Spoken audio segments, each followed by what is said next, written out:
السلام علیکم. Welcome to my channel novel memories. Listeners, آج جو ناول میں ریڈ کرنے جا رہی ہوں وہ راشدہ رفعت کا ایک کمپلیٹ ناول ہے، گھر ایک نگر. چلیں ناول سٹارٹ کرتے ہیں. مجھے صاف صاف بتاؤ ہارون، آخر تمہیں اعتراض کس بات پر ہے؟ شادی پر، جلدی شادی پر، یا میری پسند کی لڑکی سے شادی پر؟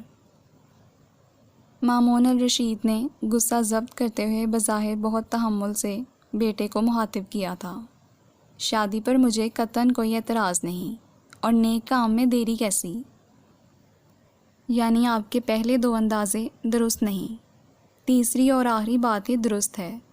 ہارون نے بہت اطمینان سے باپ کو جواب دیا تھا. مامون الرشید کی تحمل مزاجی پل بھر میں رخصت ہوئی تھی. آخر تمہیں مجھ پر اعتبار کیوں نہیں؟ میں تمہارے لیے غلط لڑکی کا انتخاب کیوں کرنے لگا؟ انہوں نے گرج کر پوچھا تھا. بات غلط یا صحیح کی نہیں ہے ابا جان، زندگی میری ہے تو انتخاب کا حق بھی میرے پاس ہونا چاہیے، اس نے لسانیت سے جواب دیا تھا. بہت خوب، تو تم اپنا انتخاب کا حق استعمال کرنا چاہتے ہو؟ مامون الرشید نے طنزی انداز میں ہنکارا بھرا تھا. بالکل کروں گا. آخر جب آپ نے اپنے والد کو اپنے لیے لڑکی پسند کرنے کی زحمت دینے کی بجائے بالا ہی بالا خود لڑکی منتخب کر لی تھی، تو مجھے بھی پسند کی لڑکی سے شادی کا حق ہے، اس نے بنا جھجکے باپ کو مخاطب کیا. تمہاری تمیز تہذیب کہاں کھو گئی برہودار؟ یہ تم کس انداز میں مجھ سے بات کر رہے ہو؟ میں تمہارا باپ ہوں یا تم میرے باپ ہو؟ مامون الرشید نے غضبناک انداز میں بیٹے کو مخاطب کیا. تاریخی اعتبار سے دیکھیں اور ناموں کی ترتیب پر غور کریں تو شاید مؤخر الذکر بات درست لگتی ہے. چمڑے کی زبان پسلے بنا نہ رہ پائی. ہارون الرشید، وہ دھاڑے. جی ابا جان. وہ ذرا سا سہما. تمہیں میں نے کب اتنی بکواس کی اجازت دی؟ بکواس ہمیشہ بغیر اجازت کے ہی کی جاتی ہے ابا جان، اور دوسری بات یہ کہ یہ محض بکواس نہیں، تاریخی حقائق ہیں. جو حق آپ نے 29 برس پہلے خود استعمال کر لیا تھا، وہ حق آپ مجھے تفویض کرنے پر تیار نہیں. آخر کیوں؟ ہارون نے تہیہ کر لیا تھا کہ آج باپ سے دو ٹوک بات کر کے 3 دن سے جاری اس بحث کا اختتام کر دے گا. تم سے کس نے کہا کہ تمہاری ماں سے میری پسند کی شادی تھی؟ میری خالہ کی بیٹی تھی وہ. بڑوں کی خواہش پر میں نے فرما برداری سے سر جھکا دیا تھا. مامون الرشید کے کہنے پر اس نے حیرت سے آنکھیں پھاڑ کر انہیں دیکھا. کتنی آسانی سے انہوں نے تاریخی حقائق جھٹلائے تھے. گستاخی معاف ابا جان. اماں بے شک آپ کی خالہ زاد تھیں، پڑوس میں رہتی تھیں، لیکن دادا جان اور نانا جان کے تعلقات کی نوعیت کیا تھی یہ آپ کے ساتھ ساتھ میں بھی اچھی طرح جانتا ہوں. دونوں ہم زلف آمنا سامنا تک پسند نہ کرتے تھے.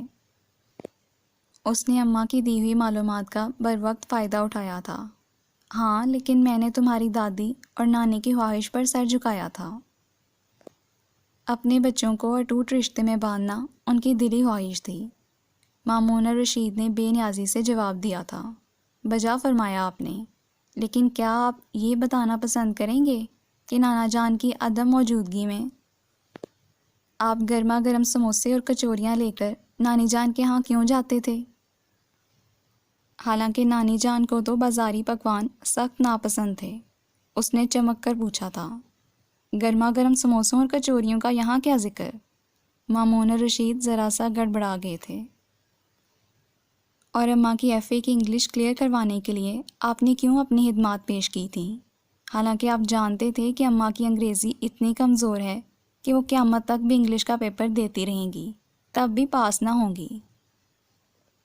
آپ کو اس بات کی بھی پرواہ نہ تھی کہ 6 مہینے تک لگاتار 2 گھنٹے روزانہ آپ اماں کو انگلش کی ٹیوشن دیتے تھے، اور رزلٹ کے بعد نانا جان آپ سے پوچھیں گے نہیں کہ برخوردار آخر روزانہ 2 گھنٹوں میں پڑھاتے کیا تھے؟ اس نے پڑھانے پر زور دیتے ہوئے معنی خیز انداز میں ابا کو مخاطب کیا. مامون الرشید اس بار صرف اسے گھور ہی پائے. اور جن دنوں آپ کے اپنے ایم اے کے فائنل پیپرز ہونے والے تھے، تب آپ اماں کو پیپر دلوانے کے لیے اپنے پیچھے اسکوٹر پر بٹھا کر 5 میل دور امتحانی سینٹر پر چھوڑنے جاتے تھے، اور نہ صرف چھوڑنے جاتے تھے، 1 گھنٹے بعد واپس بھی لینے جاتے تھے۔ 1 گھنٹے بعد نہیں، 2.5-3 گھنٹے بعد۔ مامون اور رشید بیٹے کی بات سن کر ماضی کی حسین یادوں میں کھو سے گئے تھے۔ درمیان میں بیٹے کی تصحیح کرنا ضروری سمجھا تھا۔ ہارون نے انہیں ایسے مسکرا کر دیکھا گویا کہہ رہا ہو کہ دیکھا، پکڑا گیا نا چور۔ مامون اور رشید سٹ پٹاتے ہوئے ماضی کی یادوں سے باہر نکلے تھے۔ تم موضوع سے ہٹ رہے ہو، میں فضول باتیں سننا پسند نہیں کرتا۔ انہوں نے اسے خشک انداز میں مخاطب کیا۔ دل ہی دل میں مرحومہ بیوی پر غصہ بھی آیا، جو نہ جانے کب بیٹے کو اپنی لو سٹوری حرف حرف سنا چکی تھیں۔ میں تمیز الدین کو زبان دے چکا ہوں۔ وہ پھر موضوع کی طرف پلٹے تھے۔ کیوں؟ ان کی اپنی زبان کہیں کھو گئی ہے کیا؟ ہارون نے چڑھ کر پوچھا تھا۔ ہارون اور رشید، مامون صاحب دھاڑے۔ وہ خفا سا ہو کر چپ ہو گیا۔ تمہیں سوچنے کے لیے 3 دن کی مہلت دیتا ہوں۔ اس بار وہ قدرے نرم پڑے تھے۔ اور اگر 3 دن بعد بھی میرا جواب انکار میں ہوا تو؟ اس نے باپ کو دیکھا۔ تو میں تمہیں آگ کر دوں گا۔ انہوں نے سرد مہری سے باور کرایا۔ پھر مہلت کا میں نے اچار ڈالنا ہے، رکھیں اپنے پاس ہی۔ وہ روحانسا ہو گیا تھا۔ مامون اور رشید چند لمحوں تک خاموشی سے بیٹے کو تکتے رہے۔ پھر انہوں نے گہری سانس اندر کھینچتے ہوئے خود کو کول ڈاؤن کرنے کی کوشش کی۔ دیکھو بیٹا، ہم 3 دن سے ایک لا حاصل بحث میں الجھے ہوئے ہیں۔ جانے کیوں تم مجھ پر اعتبار کرنے کو تیار نہیں۔ میں تمہارا باپ ہوں، تمہارے لیے اچھا ہی سوچوں گا نا۔ اور میرے کون سے 2-3 بیٹے ہیں؟ اکلوتی اولاد ہو تم میری۔ تمہیں کسی اچھی سی لڑکی کا ساتھ مل جائے تو تمہارے ساتھ ساتھ میری زندگی بھی پرسکون انداز میں گزرے گی۔ تمہاری ماں زندہ ہوتی تو اور بات تھی، کرتے پھرتے تم اپنی پسند کی شادی۔ ہم بڈھے بڑھیا ایک دوسرے کا سہارا ہوتے، لیکن اب میں تمہارے مستقبل کے بارے میں تم سے زیادہ فکر مند ہوں۔ کسی ایسی ویسی لڑکی کو پسند کر لیا تو تمہاری جوانی کے ساتھ میرا بڑھاپا بھی خراب ہو جائے گا۔ میاں، مجھے اپنے لیے خدمت گزار اور سعادت مند بہو چاہیے، اور تمیز الدین کی بیٹی میں یہ دونوں خوبیاں ہیں۔ بہت پیاری بچی ہے نورالعین، صورت اور سیرت دونوں میں یکتا۔ میں تو خدا کا شکر ادا کرتے نہیں تھکتا کہ اس نے مجھے بہو ڈھونڈنے کی زحمت سے بچا لیا۔ تمہاری ماں تو ہے نہیں، میں کہاں تمہارے لیے لڑکی ڈھونڈتا پھرتا۔ تمیز الدین نے تو مانو میری ساری پریشانی ختم کر دی۔ انہوں نے آپ کی نہیں، اپنی پریشانی ختم کی۔ اس نے چڑھ کر مامون صاحب کی بات کاٹی تھی۔ مامون اور رشید نے اسے تیکھی نگاہوں سے دیکھا تھا۔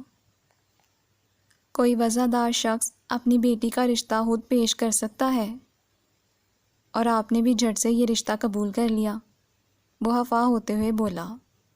مامون اور رشید نے بہت مشکل سے اپنا غصہ ضبط کیا تھا۔ تمیز الدین نے اپنی بیٹی کے لیے ہرگز تمہارا رشتہ نہ مانگا تھا۔ اس نے مجھ سے صرف یہ کہا تھا کہ میری نظر میں کوئی معقول نوجوان ہے تو میں اسے بتاؤں۔ وہ اپنی بچی کے رشتے کے لیے پریشان تھا، اور آپ نے فٹ سے میرا نام لے دیا۔ ان کی پریشانی ختم اور میری پریشانی شروع۔ تم مجھے اپنے انکار کی کوئی ٹھوس وجہ بتاؤ تو میں کچھ سوچ سکتا ہوں۔ مامون اور رشید آج اس بحث کو منطقی نتیجے پر پہنچانے کے خواہش مند تھے، سو رسانیت سے بیٹے کو مخاطب کیا۔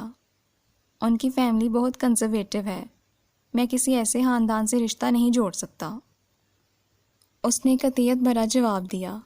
مامون اور رشید اس بار اپنا غصہ ضبط نہ کر پائے تھے۔ تمیز الدین کا گھرانہ اسلامی اقدار سے بہرہ اور دین کی صحیح روح سے آشنا ہے۔ اگر کنزرویٹو سے تمہاری مراد یہ ہے کہ وہ گھرانہ دیندار گھرانہ ہے تو یہ کوئی حامی تو نہیں۔ ارے تم شکر کرو کہ تمیز الدین نے تمہیں کوئی قابل ذکر خوبی نہ ہوتے ہوئے بھی تمہیں سند قبولیت بخشی، الٹا اس رشتے میں مین میں نکال رہے ہو۔ مامون اور رشید نے بیٹے کو قہر بار نگاہوں سے گھورا تھا۔ وہ اس بار خاموش کھڑا رہا، البتہ چہرے کے زاویے بری طرح بگڑے ہوئے تھے۔ 2-3 دن تک سوچ لو صاحبزادے، اگر انکار کی کوئی ٹھوس وجہ ذہن میں آتی ہے تو مجھے بتا دینا، ورنہ انکار کی وجہ میں آپ کو بتا چکا ہوں ابا جان۔ 3 دن بعد بھی میرا جواب یہی ہوگا۔ کیا آپ چاہتے ہیں کہ میری زندگی کا وہی حشر ہو جو شائستہ بھابھی نے مرتضیٰ بھائی کا کیا ہے؟ اس نے جھنجھلاہٹ کے عالم میں باپ کی بات کاٹتے ہوئے دریافت کیا۔ کیا ہوا ہے مرتضیٰ کی زندگی کو؟ اچھی بھلی تو گزر ہی ہے۔ شائستہ سلجھی ہوئی بچی ہے، سلجھے ہوئے دیندار گھرانے سے تعلق ہے، 2 پیارے پیارے بچے ہیں، کیا کمی ہے مرتضیٰ کی زندگی میں؟ مامون الرشید اچنبے کے عالم میں پوچھ رہے تھے۔ ہارون بس انہیں دیکھ کر ہی رہ گیا۔ وہ جو فیصلہ کر چکے تھے اس سے پیچھے ہٹنا ان کے لیے ممکن نہ تھا، چاہے وہ کتنی ہی دلیلیں دے کر انہیں قائل کرنے کی کوشش کر لیتا۔ اب اس سے اپنی حکمت عملی تبدیل کرنی پڑے گی۔ فی الوقت تو دماغ بالکل معاف ہو رہا تھا۔ اس سائیں سائیں کرتے دماغ کے ساتھ وہ ان کے ساتھ مزید نہ الجھ سکتا تھا، سو منظر سے ہٹ جانے میں ہی عافیت جانی تھی۔ میں چلتا ہوں، نروٹے پن سے انہیں مخاطب کر کے وہ کمرے سے نکلنے لگا۔ 3 دن کی مہلت ذہن میں رکھنا برہودار، انہوں نے پیچھے سے پکارا۔ ہارون نے مڑ کر جواب دینے کی ضرورت محسوس نہیں کی۔ لاؤنج میں بھولا بیٹھا سبزی بنا رہا تھا۔ ہارون کو آتے دیکھا تو مصنوعی فکر مندی چہرے پر طاری کی۔ خیر تو ہے ہارون بھائی؟ بڑے صاحب بہت زور زور سے بول رہے تھے، آوازیں یہاں لاؤنج تک آ رہی تھیں۔ آخر ماجرا کیا ہے؟ اس نے بہت تشویش کے عالم میں دریافت کیا تھا۔ اگر تمہارا نام بھولا پڑ ہی گیا ہے تو ہر وقت بھول پن کی ایکٹنگ کرنے کی ضرورت نہیں بھولے۔ جب تمہارے کانوں تک آوازیں پہنچ رہی تھیں تو ماجرے کا بھی تمہیں بخوبی علم ہوگا۔ فالتو سوال کر کے میرا دماغ نہ کھاؤ اور آ کر دروازہ بند کرو، میں باہر جا رہا ہوں۔ وہ درشتی سے کہتا ہوا گیٹ کی طرف بڑھا۔ بائک روڈ پر لایا تو ارادہ دوستوں کی طرف جانے کا تھا، مگر یار دوست منہ کے بگڑے زاویے دیکھ کر برہمی کی وجہ ضرور دریافت کرتے، پھر اس کا خوب مذاق بھی اڑاتے۔ موڈ خوشگوار ہوتا تو چلو دوستوں کے ہنسی مذاق کو بندہ انجوائے کر لیتا، لیکن اس وقت تو وہ غصے اور بے بسی کی انتہاؤں پر تھا۔ اگر 4 سال پہلے اماں داغ مفارقت نہ دے چکی ہوتیں تو وہ اپنی بات منوانے کے لیے انہی کا سہارا لیتا کہ سخت مزاج ابا حضور صرف انہی کے سامنے موم بن جاتے تھے۔ انہیں اماں سے کتنی محبت تھی یہ بات وہ بخوبی جانتا تھا۔ اکلوتی اولاد ہونے کے ساتھ ساتھ وہ اماں کی گہری سہیلی کے رتبے پر بھی فائز تھا، اور کتنی ہی بار اماں شرمیلی مسکراہٹ کے ساتھ اسے اپنی اور مامون رشید کی لو سٹوری سنا چکی تھیں۔ وہ بھی نہایت دلچسپی سے محبت کی یہ معصوم داستان سنتا، جس کا آغاز گرما گرم سموسوں اور کچوریوں سے ہوا تھا اور اختتام نکاح کے 2 بولوں پر۔ حالانکہ ہارون کے نانا اور دادا ایک دوسرے کی شکل تک دیکھنے کے روادار نہ تھے۔ ہارون کی نانی اور دادی نے اپنے اختیارات استعمال کر کے محبت کی اس معصوم کہانی کو اپنے منطقی انجام تک پہنچا دیا، اور حیرت انگیز طور پر جب دونوں ہم زلف سمدی بنے تو تعلقات میں کافی بہتری آ گئی۔ پہلے نانا مرحوم کی طرف سے ہوئی، وہ بیٹی کے باپ تھے، سو تلخ نوائی چھوڑ کر شیریں بیانی کا سہارا لیا، اور دادا جی مرحوم کی اعلیٰ ظرفی کہ انہوں نے پھر کبھی سمدی کے خلاف محاذ نہ کھولا۔ یوں مامون رشید اور عائشہ بیگم کی محبت کا انجام بخیر ہوا۔ لیکن اپنی جوانی میں محبت کو پا لینے والے ابا ادھیڑ عمری میں ایسے سخت دل نکلے کہ ہارون کسی حسینہ معجبین کی طرف نگاہیں اٹھا کر دیکھنے کا روادار نہ ہو سکا۔ حالانکہ ابا کی طرح اسے بھی محبت اور محبت کی شادی کا ازحد ارمان تھا۔ یونیورسٹی لائف میں اس کی ڈیشنگ پرسنالٹی پر بہت سی لڑکیاں مر مٹی تھیں۔ وہ تو اسے مامون رشید کے ہاتھوں مر مٹنے کا شوق نہ تھا، سو لڑکیوں سے دامن بچاتے بچاتے دوستوں کے حلقے میں زاہد حشق کے خطاب سے نوازا گیا، لیکن دل میں تو ارمان دبے تھے نا۔ مامون رشید کو اس کے ارمانوں سے یقیناً کوئی سروکار نہ تھا۔ ان کے نزدیک صرف اپنی زبان کی اہمیت تھی، جو وہ تمیز الدین صاحب کو دے چکے تھے۔ تمیز الدین ان کے دیرینہ دوست تھے۔ بزرگوار کی دوستی کے لحاظ میں ہارون بھی ہمیشہ ان سے بہت تمیز اور تہذیب سے پیش آتا۔ ہفتے میں ایک بار تمیز الدین صاحب کا ان کی طرف چکر لگتا تو دو بار مامون رشید ان کے دولت کدے کو رونق بخشتے۔ ہارون کبھی باپ کو لے کر ان کے ہاں جاتا تو کبھی تمیز الدین صاحب کو گھر ڈراپ کرنے کی ذمہ داری بھی اسی کے سر آتی، لیکن آج تک اس نے ان کے گھر کی دہلیز عبور نہ کی تھی۔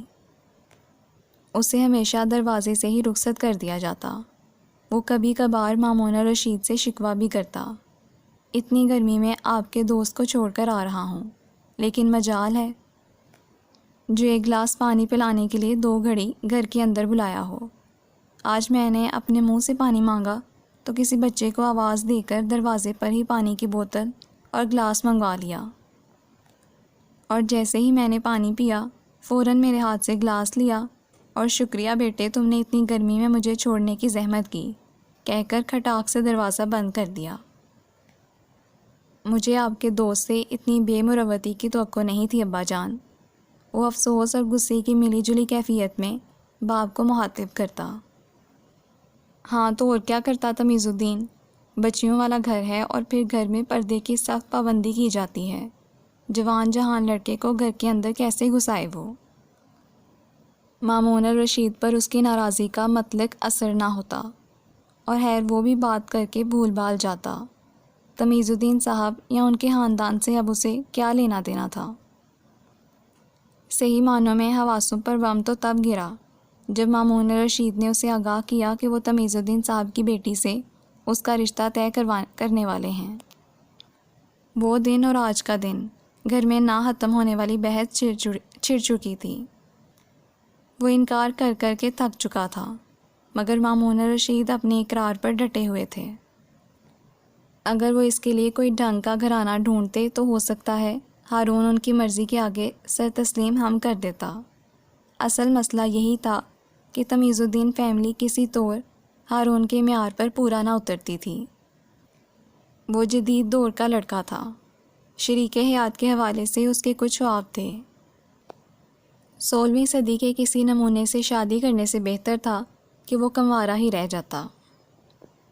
پھر خاندان میں شائستہ بھابھی کی صورت ایسی مثال موجود تھی جس کو دیکھتے ہوئے وہ کسی دقیانوسی گھرانے میں شادی پر تیار نہ ہو سکتا تھا۔ شاید تمیز الدین فیملی سے اس کے اتنا چڑنے کی وجہ بھی اس کے لاشعور میں چھپا یہی خوف تھا۔ وہ ہرگز نہیں چاہتا تھا کہ اس کی شادی شدہ زندگی مرتضیٰ بھائی کی طرح گزرے۔ مرتضیٰ بھائی بڑی پھپھو کے منجلے صاحبزادے تھے۔ شادی سے پہلے کیا شوق طبیعت پائی تھی، بزلہ سنج، حاضر جواب، پہننے اوڑھنے کے شوقین، اچھی خاصی پرسنالٹی کے مالک تھے۔ پھپھو نے ان کے لیے اپنے رشتے کی نند کی بیٹی کا انتخاب کیا تھا۔ سننے میں آیا تھا کہ شائستہ بھابھی کا خاندان دین کی طرف رجحان رکھنے والا خاندان ہے۔ خود شائستہ میں بھی خاندان کا رنگ جھلکتا تھا۔ وہ حافظ قرآن تھیں، 5 وقتہ نمازی، بچیوں کے دینی مدرسے میں پڑھاتی تھیں، دینی محافل میں درس دینے کے لیے بلائی جاتی تھیں۔ اس وقت ہارون کو یہ باتیں قطعاً قابل اعتراض نہ لگتی تھیں، لیکن جب مرتضیٰ بھائی کی شادی شدہ زندگی کا حال سامنے آیا تو وہ قطعاً خوشگوار نہ تھا۔ شائستہ بھابھی خود کو بہت عالم فاضل سمجھتی تھیں اور دوسروں کو جاہل مطلق۔ اچھے بھلے مسلمانوں کو اپنی بنائی ہوئی دین کی کسوٹی پر پرکھتیں اور مسترد کر دیتیں۔ مرتضیٰ بھائی پر مسلسل طنز اور طعنوں کی بچھاڑ کیے رکھتیں۔ مرتضیٰ کو زبردستی اپنی لائن پر لانے کی کوشش میں وہ اپنے ساتھ ساتھ انہیں دین سے بھی برگشتہ کر بیٹھیں۔ پہلے مرتضیٰ بھائی 5 میں سے 2-3 نمازیں تو پڑھ ہی لیتے تھے، اب جمعہ کی نماز کے لیے بھی مشکل سے گھر سے نکلتے۔ گھر کا حال ہر وقت ابتر رہتا۔ شائستہ بھابھی خود دینی محفلیں اٹینڈ کرنے نکل جاتیں، پیچھے گھر کا کوئی پرسان حال نہ ہوتا۔ پھپھو جو بڑے بیٹے کے ساتھ رہتی تھیں مجبوراً مرتضیٰ بھائی کے پاس آ کر رہنے لگیں۔ انہوں نے شائستہ کا انتخاب کیا سوچ کر کیا تھا اور وہ کیا نکلیں۔ بیچاری ٹھنڈی آہیں بھرنے کے سوا کچھ نہ کر سکتی تھیں۔ ہارون کی پہلے مرتضیٰ بھائی سے اچھی خاصی دوستی تھی، لیکن اب وہ شائستہ بھابھی کی وجہ سے وہاں جانے سے اجتناب کرتا تھا۔ وہ نصیحتیں کرنے سے باز نہ آتی تھیں، اور ہارون کو ان کی نصیحتوں میں چندہ دلچسپی نہ تھی، اور تمیز الدین فیملی سے رشتہ جوڑنے کا مطلب تھا کہ شائستہ بھابھی جیسی کوئی خاتون اس کے سر پر مسلط ہو جائے۔ زندگی انسان کو ایک بار ملتی ہے، ایک غلط فیصلہ کر لیا جائے تو خمیازہ عمر بھر بھگتنا پڑتا ہے، لیکن یہ بات وہ اپنے ابا حضور کو کیسے سمجھاتا؟ اس نے پھپھو سے بات کرنے کا فیصلہ کیا۔ شاید جو بات وہ اپنے والد بزرگوار کو نہ سمجھا پا رہا تھا، وہ پھپھو اپنے برادر محترم کو سمجھا دیتی۔ اسے پھپھو کی مدد درکار تھی، وہ ان کا لاڈلا بھتیجا تھا۔ اس مشکل وقت میں وہ ضرور اس کے کام آتی۔ جس وقت پھپھو کے ہاں پہنچا، خوبی قسمت شائستہ بھابھی گھر پر موجود نہ تھیں۔ 5 سالہ زہیب اور 4 سالہ کاشان کارٹون دیکھنے میں مگن تھے۔ پھپھو پاس بیٹھی آلو چھیل رہی تھیں۔ اسے دیکھ کر دادی اور پوتے خوش ہو گئے۔ بہت دنوں بعد شکل دکھائی۔ اس کے سلام کا جواب دے کر پھپھو نے شکوہ کیا تھا۔ وہ دل میں شرمندہ ہو گیا۔ آج بھی اس کی اپنی غرض یہاں کھینچ لائی تھی۔ بس پھپھو کیا بتاؤں، آپ کے بھیا حضور نے زندگی کو مشکل کر ڈالا ہے۔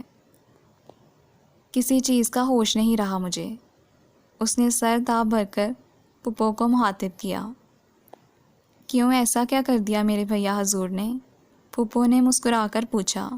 بتاتا ہوں پھپھو، ذرا تفصیل طلب بات ہے، پہلے میں اپنے پارٹنر سے تو مل لوں۔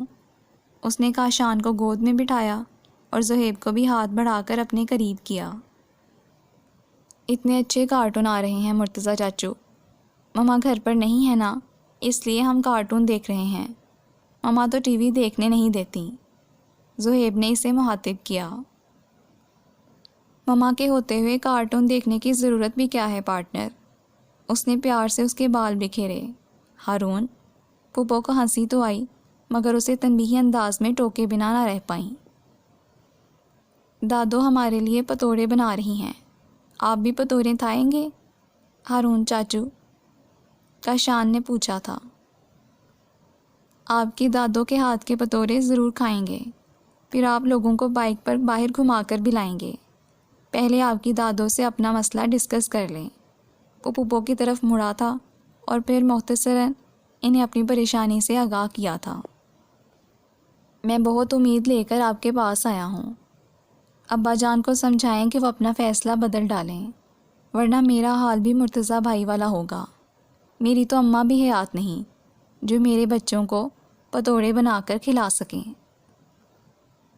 تمیز الدین صاحب کا خاندان بالکل شائستہ بھابھی کے خاندان جیسا ہے، اور تو اور تمیز الدین صاحب وضاقتہ کے اعتبار سے بھی شائستہ بھابھی کے والد سے ملتے ہیں۔ اگر ان کی دختر بھی شائستہ بھابھی جیسی ہوئی تو میں تو مارا جاؤں گا۔ تمہارے مفروضے بے بنیاد بھی تو ہو سکتے ہیں میرے چاند، 5 انگلیاں برابر نہیں ہوتی۔ ساری کتھا سن کر پھپھو نے اسے پیار سے سمجھایا تھا۔ یہ محاورہ میری سمجھ سے تو باہر ہے پھپھو، 5 انگلیاں برابر ہی تو ہوتی ہیں، یہ دیکھیں۔ اس نے دونوں ہاتھوں کی انگلیاں آپس میں ملائی تھیں۔ پھپھو کو ہنسی آ گئی تھی۔ بس آپ پہلی فرصت میں ہمارے گھر آئیں، ابا جان کو قائل کرنے کی کوشش کریں، وہ میری تو بات سننے تک کے روادار نہیں۔ اچھا تم فکر نہ کرو، میں آؤں گی مامون بھائی سے بات کرنے، پھپھو نے اسے تسلی دی تھی۔ وعدے کے مطابق پھپھو اگلے ہی دن آ گئی تھیں۔ ہارون کو امید تھی کہ مامون الرشید بہن کی بات کو سنجیدگی سے سنیں گے، لیکن اس کی حیرت اور افسوس کی کوئی حد نہ رہی جب انہوں نے پھپھو کی بات کو بہت سرسری انداز میں سنا تھا۔ میں اس کا باپ ہوں، اس کے لیے کوئی نامناسب فیصلہ کیوں کرنے لگا؟ اس قصے کو چھوڑو، تم یہ بتاؤ مجتبیٰ کا کاروبار کیسا جا رہا ہے؟ کچھ دنوں پہلے میری اس سے فون پر بات ہوئی تھی تو کچھ پریشان لگ رہا تھا۔ مامون الرشید نے عفت سے ان کے بڑے بیٹے کی بابت دریافت کیا تھا۔ ہاں بھائی، مارکیٹ کی ایک پارٹی پیسے دبا کر بیٹھی تھی، مگر اللہ کا شکر ہے معاملہ حل ہو گیا۔ پھپھو نے جواب انہیں دیا تھا، مگر دیکھ وہ ہارون کی طرف رہی تھی جو منہ پھلائے بیٹھا تھا۔ شادی زندگی بھر کا معاملہ ہے بھائی، اگر ہارون کے دل کی خوشی نہیں ہے تو زبردستی کیوں کرتے ہیں اس کے ساتھ؟ حفا بھتیجے کی شکل پر نظر ڈالتے ہوئے عفت نے ایک بار پھر مامون صاحب کو بات کی طرف لانے کی کوشش کی۔ تو ہارون کے دل کی خوشی کیا ہے؟ یہ کہاں شادی کرنا چاہتا ہے؟ بتائے مجھے اس لڑکی کا نام پتہ، میں وہاں رشتہ لے جاتا ہوں۔ مامون الرشید نے بھی خفگی سے بیٹے کو دیکھا تھا۔ لڑکی پسند کرنے کی آپ نے مجھے اجازت ہی کب دی ابا جان؟ یونیورسٹی میں ایک سے ایک اچھی لڑکی موجود تھی، لیکن کالج یونیورسٹی کی محبت کو تو آپ خرافات گردانتے تھے۔ آپ کے نزدیک تو صرف خالہ کی بیٹی سے محبت شرعاً جائز ہے، اب میری کوئی خالہ ہی نہیں تو بیٹی۔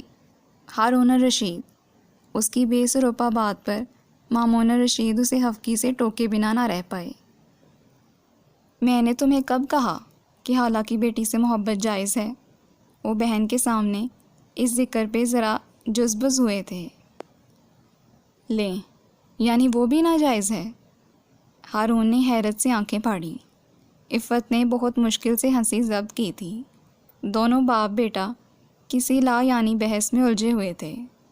بہرحال میں آپ کو بتائی دیتا ہوں کہ مجھے پڑھی لکھی، خود اعتماد اور ماڈرن بیوی چاہیے۔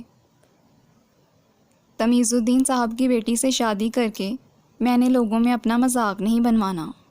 وہ نروٹے پن سے قطعیت بھرے انداز میں بولا۔ پھر وہی مرغے کی ایک ٹانگ۔ مامون الرشید کو اس بار صحیح معنوں میں تاؤ چڑھا تھا۔ تم نے نور العین کو دیکھا تک نہیں، اپنے ذہن میں اس کا فرضی خاکہ بنا رکھا ہے۔ کبھی اسے شائستہ سے ملاتے ہو، کبھی اور بے پر کی اڑاتے ہو۔ محض مفروضوں کی بنیاد پر ہیرے جیسی لڑکی کا ساتھ ٹھکرا رہے ہو۔ عفت سمجھاؤ تم ہی اپنے بھتیجے کو۔ مامون الرشید نے بہن کو مخاطب کیا۔ وہ بیچارگی سے بھائی اور بھتیجے کو دیکھ کے رہ گئیں۔ دونوں کے درمیان چھڑی بحث میں انہیں اپنا وجود بالکل بے معنی لگ رہا تھا، لیکن بالکل غیر متوقع طور پہ ہارون نے اپنی ٹون بدلی تھی۔ آپ نے مجھے 3 دن کی مہلت دی تھی نا ابا جان، ابھی 1.5 دن باقی ہے۔ میں اس پروپوزل پر مزید غور کرتا ہوں، انشاءاللہ کل شام کو اپنے جواب سے آگاہ کر دوں گا۔ اس نے اس بار بہت ادب اور تمیز سے باپ کو مخاطب کیا۔ عفت نے حیران ہو کر بھتیجے کو دیکھا۔ اس کی آنکھوں کی چمک بتا رہی تھی کہ ان کا یہ ہونہار اور ذہین بھتیجا کچھ سوچ چکا ہے۔ مامون الرشید البتہ اس جواب پر خوش ہو گئے تھے۔ میں اپنی بات پر قائم ہوں، کل مہلت کا آخری دن ہے۔ مجھے قائل کرنے کے لیے کوئی معقول دلیل ذہن میں آئے تو میرے پاس آنا، ورنہ تمہاری پھپھو نور العین کو انگوٹھی پہنا کر شادی کی تاریخ طے کرائیں گی۔ مامون الرشید نے اسے مخاطب کیا۔ وہ سنجیدگی سے سر ہلا کر رہ گیا۔ اگلی شام کو کہنے کے مطابق وہ مامون الرشید کے کمرے میں حاضری دینے پہنچ گیا تھا۔ مامون الرشید کتاب پڑھنے میں مشغول تھے۔ اس کی آمد پر کتاب اپنے سرہانے رکھی اور پوری طرح اس کی طرف متوجہ ہوئے۔ تم یقیناً اپنے جواب سے آگاہ کرنے آئے ہو، اور مجھے یقین ہے کہ یہ جواب اثبات میں ہی ہوگا۔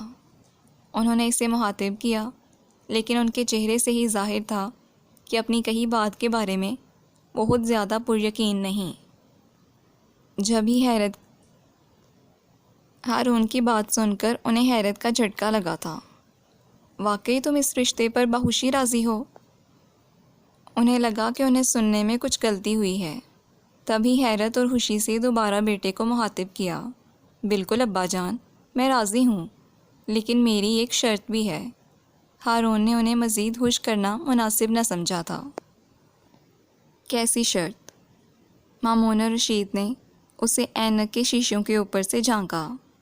آپ نے کہا تھا نا کہ میں نور العین کو دیکھے بغیر کیسے اس کے بارے میں کوئی اندازہ لگا سکتا ہوں۔ بس اسی لیے میں نے فیصلہ کیا ہے کہ شادی سے پہلے کم از کم ایک بار نور العین کو دیکھ لوں۔ تصویر نہیں، بلکہ بالمشافہ ملاقات۔ اس نے رک رک کر مگر ٹھوس لہجے میں باپ کو مخاطب کیا، تم جانتے ہو تم کیا کہہ رہے ہو؟ کچھ لمحوں تک اسے ہونہار نگاہوں سے تکنے کے بعد وہ سرد لہجے میں بیٹے سے مخاطب ہوئے۔ مجھے بخوبی احساس ہے کہ میں کیا کہہ چکا ہوں۔ میں اپنی ہونے والی شریک حیات کو ایک بار دیکھنا چاہتا ہوں۔ یہ میرا شرعی حق ہے جس سے نہ آپ مجھے روک سکتے ہیں، نہ تمیز الدین صاحب کو اس بات پہ اعتراض ہونا چاہیے۔ میں ان کی بیٹی سے صرف اسی صورت شادی کروں گا اگر وہ مجھے اس سے ملاقات کی اجازت مرحمت فرما دیں گے۔ وہ ایک ایک لفظ پہ زور دے کر بولا۔ مامون الرشید خاموشی سے بیٹے کا چہرہ تکنے لگے۔ وہ ان کے شکوہ کناہ نگاہوں کا مفہوم سمجھ سکتا تھا۔ دل میں ذرا سا احساس ندامت جاگا جس کو اس نے فوراً ہی تب پکڑ سلا بھی دیا۔ میں نے تمہارے لیے جو مناسب سمجھا وہی فیصلہ کرنا چاہا، لیکن تم نئی نسل کے لوگ جانے کیوں والدین کی پسند پر بھروسہ نہیں۔ ٹھیک ہے میاں، جاؤ خوش رہو۔ مامون رشید نے ٹھنڈا سانس بھرا، پھر دوبارہ سرہانے رکھی کتاب اٹھا لی۔ ہارون بے یقینی سے انہیں دیکھتا رہا۔ آج کا مارکا اتنی جلدی نمٹ جائے گا اسے اندازہ ہی نہ تھا۔ وہ چند لمحوں تک منتظر کھڑا رہا کہ شاید مامون رشید کچھ اور کہیں، لیکن وہ لب بھینچے کتاب کی ورق گردانی میں مشغول ہو گئے۔ ہارون چپ چاپ وہاں سے کھسک گیا۔ وہ جانتا تھا کہ اس نے انہیں بہت ہرٹ کیا ہے، لیکن وہ یہ بھی جانتا تھا کہ مامون رشید اس سے زیادہ دنوں کے لیے خفا نہ رہ پائیں گے۔ سو وہ دل میں اٹھتی پچھتاوے کی لہر کو نظر انداز کرتے ہوئے اپنے کمرے میں چلا آیا۔ آج بہت دنوں بعد اس کا ذہن ہر قسم کی فکر سے آزاد تھا۔ اتنے دنوں سے بلا وجہ سوچ سوچ کر ہلکان ہو رہا تھا۔ یہ معاملہ اتنی آسانی سے حل ہو جائے گا اس کی وہم و گمان میں بھی نہ تھا۔ واہ ہارون میاں واہ، اسے کہتے ہیں عقل کا درست اور بر وقت استعمال۔ اس نے خود کو شاباشی دی تھی۔ اس رات وہ بہت گہری اور پرسکون نیند سویا تھا۔ اگلے دن آفس میں بھی اس کا موڈ بہت خوشگوار رہا۔ آفس سے واپسی پر دوستوں کی طرف نکل گیا۔ وہاں باہر ڈنر کا پروگرام بن گیا۔ اس نے دیر سے آنے کا بتانے کے لیے گھر فون کیا۔ فون بھولے نے اٹھایا تھا۔ بڑے صاحب تو تمیز الدین صاحب کے ہاں گئے ہوئے ہیں، وہ آئیں گے تو میں انہیں بتا دوں گا کہ آپ دیر سے آئیں گے۔ پھر آپ کی روٹی تو نہ پکاؤں نا ہارون بھائی؟ بھولے نے خوش ہوتے ہوئے اس سے پوچھا تھا۔ ہاں میں کھانا باہر ہی کھاؤں گا، اس نے بشاش لہجے میں جواب دیا تھا۔ کتنی طمانینت ملی تھی یہ خبر سن کر کہ مامون رشید اس وقت تمیز الدین صاحب کے ہاں گئے ہیں۔ وہ جانے اپنے دوست سے کن الفاظ میں معذرت کریں گے۔ یہ تو یقیناً نہ کہہ پائیں گے کہ ان کا ناحلف بیٹا تمیز الدین صاحب کی بیٹی سے بالمشافہ ملاقات کرنا چاہتا ہے۔ پھر انکار کا کیا سبب بتائیں گے؟ کچھ لمحوں تک وہ سوچتا رہا تھا، پھر ذہن سے جھٹک دیا۔ یہ مامون رشید کا مسئلہ تھا، اس کا نہیں۔ وہ دوستوں کی کمپنی انجوائے کرنے لگا۔ رات گئے اس کی واپسی ہوئی تھی۔ ابا جان آ گئے؟ اس نے پوچھا۔ کب کے آ گئے جی، اب تو سو رہے ہیں۔ بس میں آپ کے انتظار میں جاگ رہا تھا، بھولے نے بڑی سی جمائی لیتے ہوئے کہا۔ اگلی صبح مامون صاحب نے اس کے دروازے پر زوردار دستک دیتے ہوئے اسے بآواز بلند پکارا تھا۔ آج سنڈے ہے ابا جان، آفس کا آف۔ اس نے نیند میں جھومتے ہوئے بمشکل دروازہ کھول کر انہیں آگاہ کیا۔ وہ جب سے ریٹائر ہوئے تھے دنوں کی گنتی اکثر بھول جاتے تھے۔ میں ناشتے کی میز پر انتظار کر رہا ہوں، فریش ہو کر فوراً آؤ۔ مامون صاحب نے گویا اس کی بات سنی ہی نہ تھی۔ اس نے اس بات میں سر تو ہلا دیا، لیکن جیسے ہی مامون صاحب پلٹے وہ بنا دروازہ بند کیے واپس آ کر بیڈ پر لیٹ گیا۔ نیند کا سلسلہ جہاں سے ٹوٹا تھا وہیں سے جڑ گیا۔ بمشکل 5-7 منٹ ہی گزرے ہوں گے کہ مامون رشید پھر اس کے سرہانے کھڑے اس کا شانہ ہلا رہے تھے۔ 10 بجنے والے ہیں ہارون، اور 11 بجے تمہاری ملاقات ہے۔ میری ملاقات؟ مگر کس سے؟ اس نے مندی مندی آنکھیں کھول کر پوچھا۔ آج 11 بجے تمہیں نور العین سے ملنے جانا ہے۔ ملنے تو میں چلا جاؤں گا، مگر آپ نے کیا کہا کس سے ملنے جاؤں؟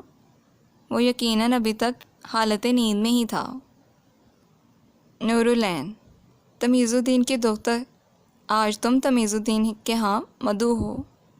مامون رشید نے اسے سنجیدگی سے آگاہ کیا، اور اس کی نیند تو جیسے بھگ سے اڑ گئی، نیند بھی اور شاید دماغ کا فیوز بھی۔ جبھی تو حیران پریشان نگاہوں سے باپ کو تکتا رہا۔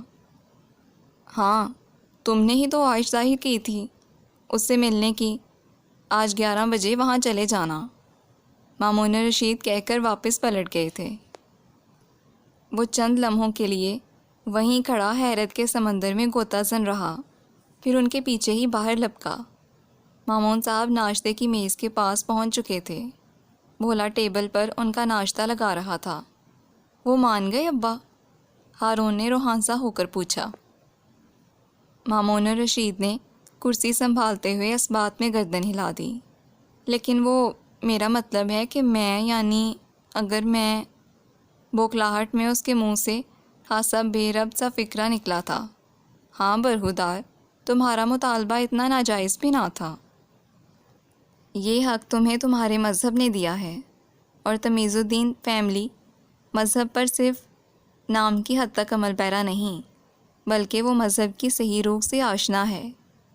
مامون رشید کو تو موقع ملنا چاہیے تھا تمیز الدین فیملی کی شان میں قصیدے پڑھنے کا۔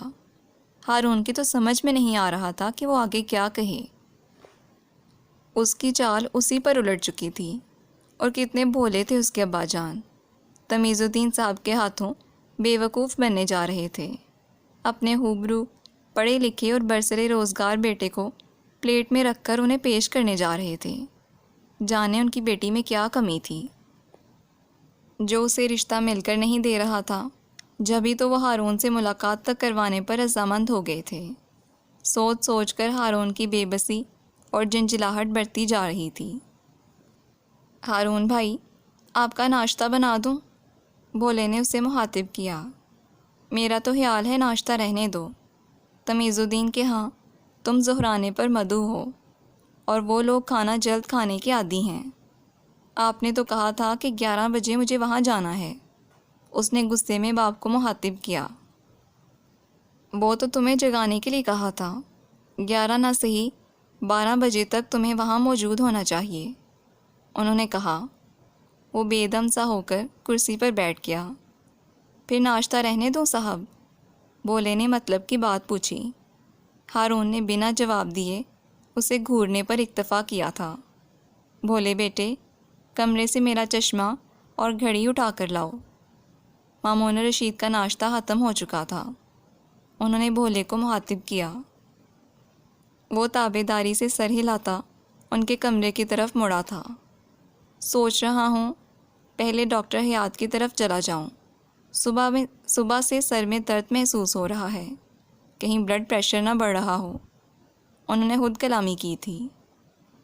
کوئی اور وقت ہوتا تو ہارون تشویش میں مبتلا ہو کر باپ کی خیریت ضرور دریافت کرتا، دوا میں بے قاعدگی کرنے پر انہیں ذرا سی ڈانٹ پلاتا، پھر خود انہیں ڈاکٹر حیات کے کلینک لے جاتا۔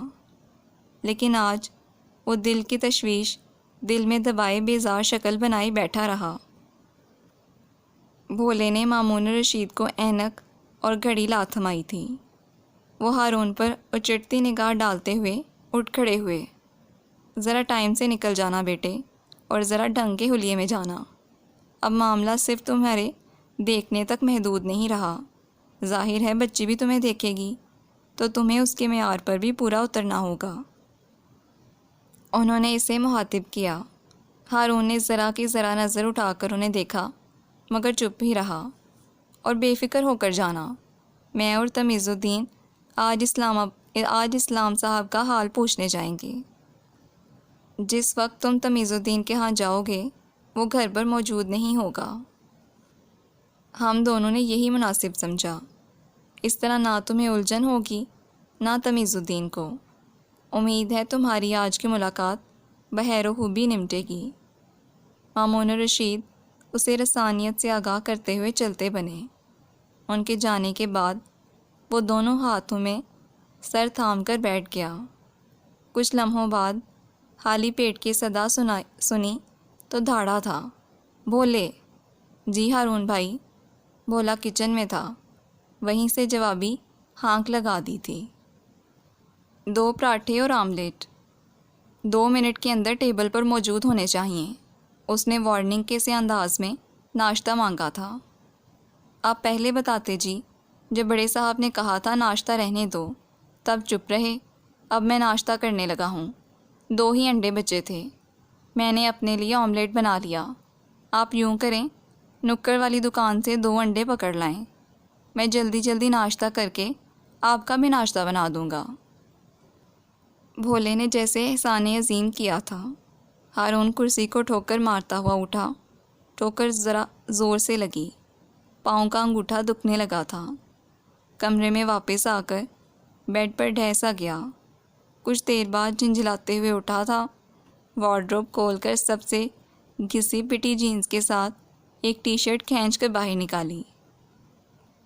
واش روم میں شاور کے نیچے کھڑے ہو کر وہ پانی کے ساتھ اپنا غصہ اور جھنجھلاہٹ بھی بہا دینا چاہتا تھا۔ کافی دیر تک بھی جب وہ واش روم سے نہ برآمد ہوا تو بھولے نے تشویش کے عالم میں باتھ روم کا دروازہ بجا دیا تھا۔ آ جائیں ہارون بھائی، غصہ تھوک دیں، میں نے ناشتہ بنا دیا ہے۔ وہ تولیے سے سر رگڑتا باہر نکلا، بھولے کو حشمتی نگاہوں سے گھورا، پھر چپ چاپ ڈریسنگ ٹیبل کے سامنے کھڑے ہو کر بال بنائے، والیٹ اور بائک کی چابی اٹھائی۔ ہارون جلتا بھونتا گھر سے باہر نکلا تھا۔ کتنی دیر تک سڑکوں پر فضول میں بائک دوڑاتے ہوئے پیٹرول برباد کرتا رہا، پھر غصے کے عالم میں بائک تمیز الدین صاحب کے گھر کی طرف موڑ دی۔ ٹھیک ہے، یوں تو یوں ہی صحیح۔ وہ دل میں سوچ چکا تھا کہ اپنی بیزاری اور ناگواری تمیز الدین صاحب کی بیٹی پر ظاہر کر دے گا۔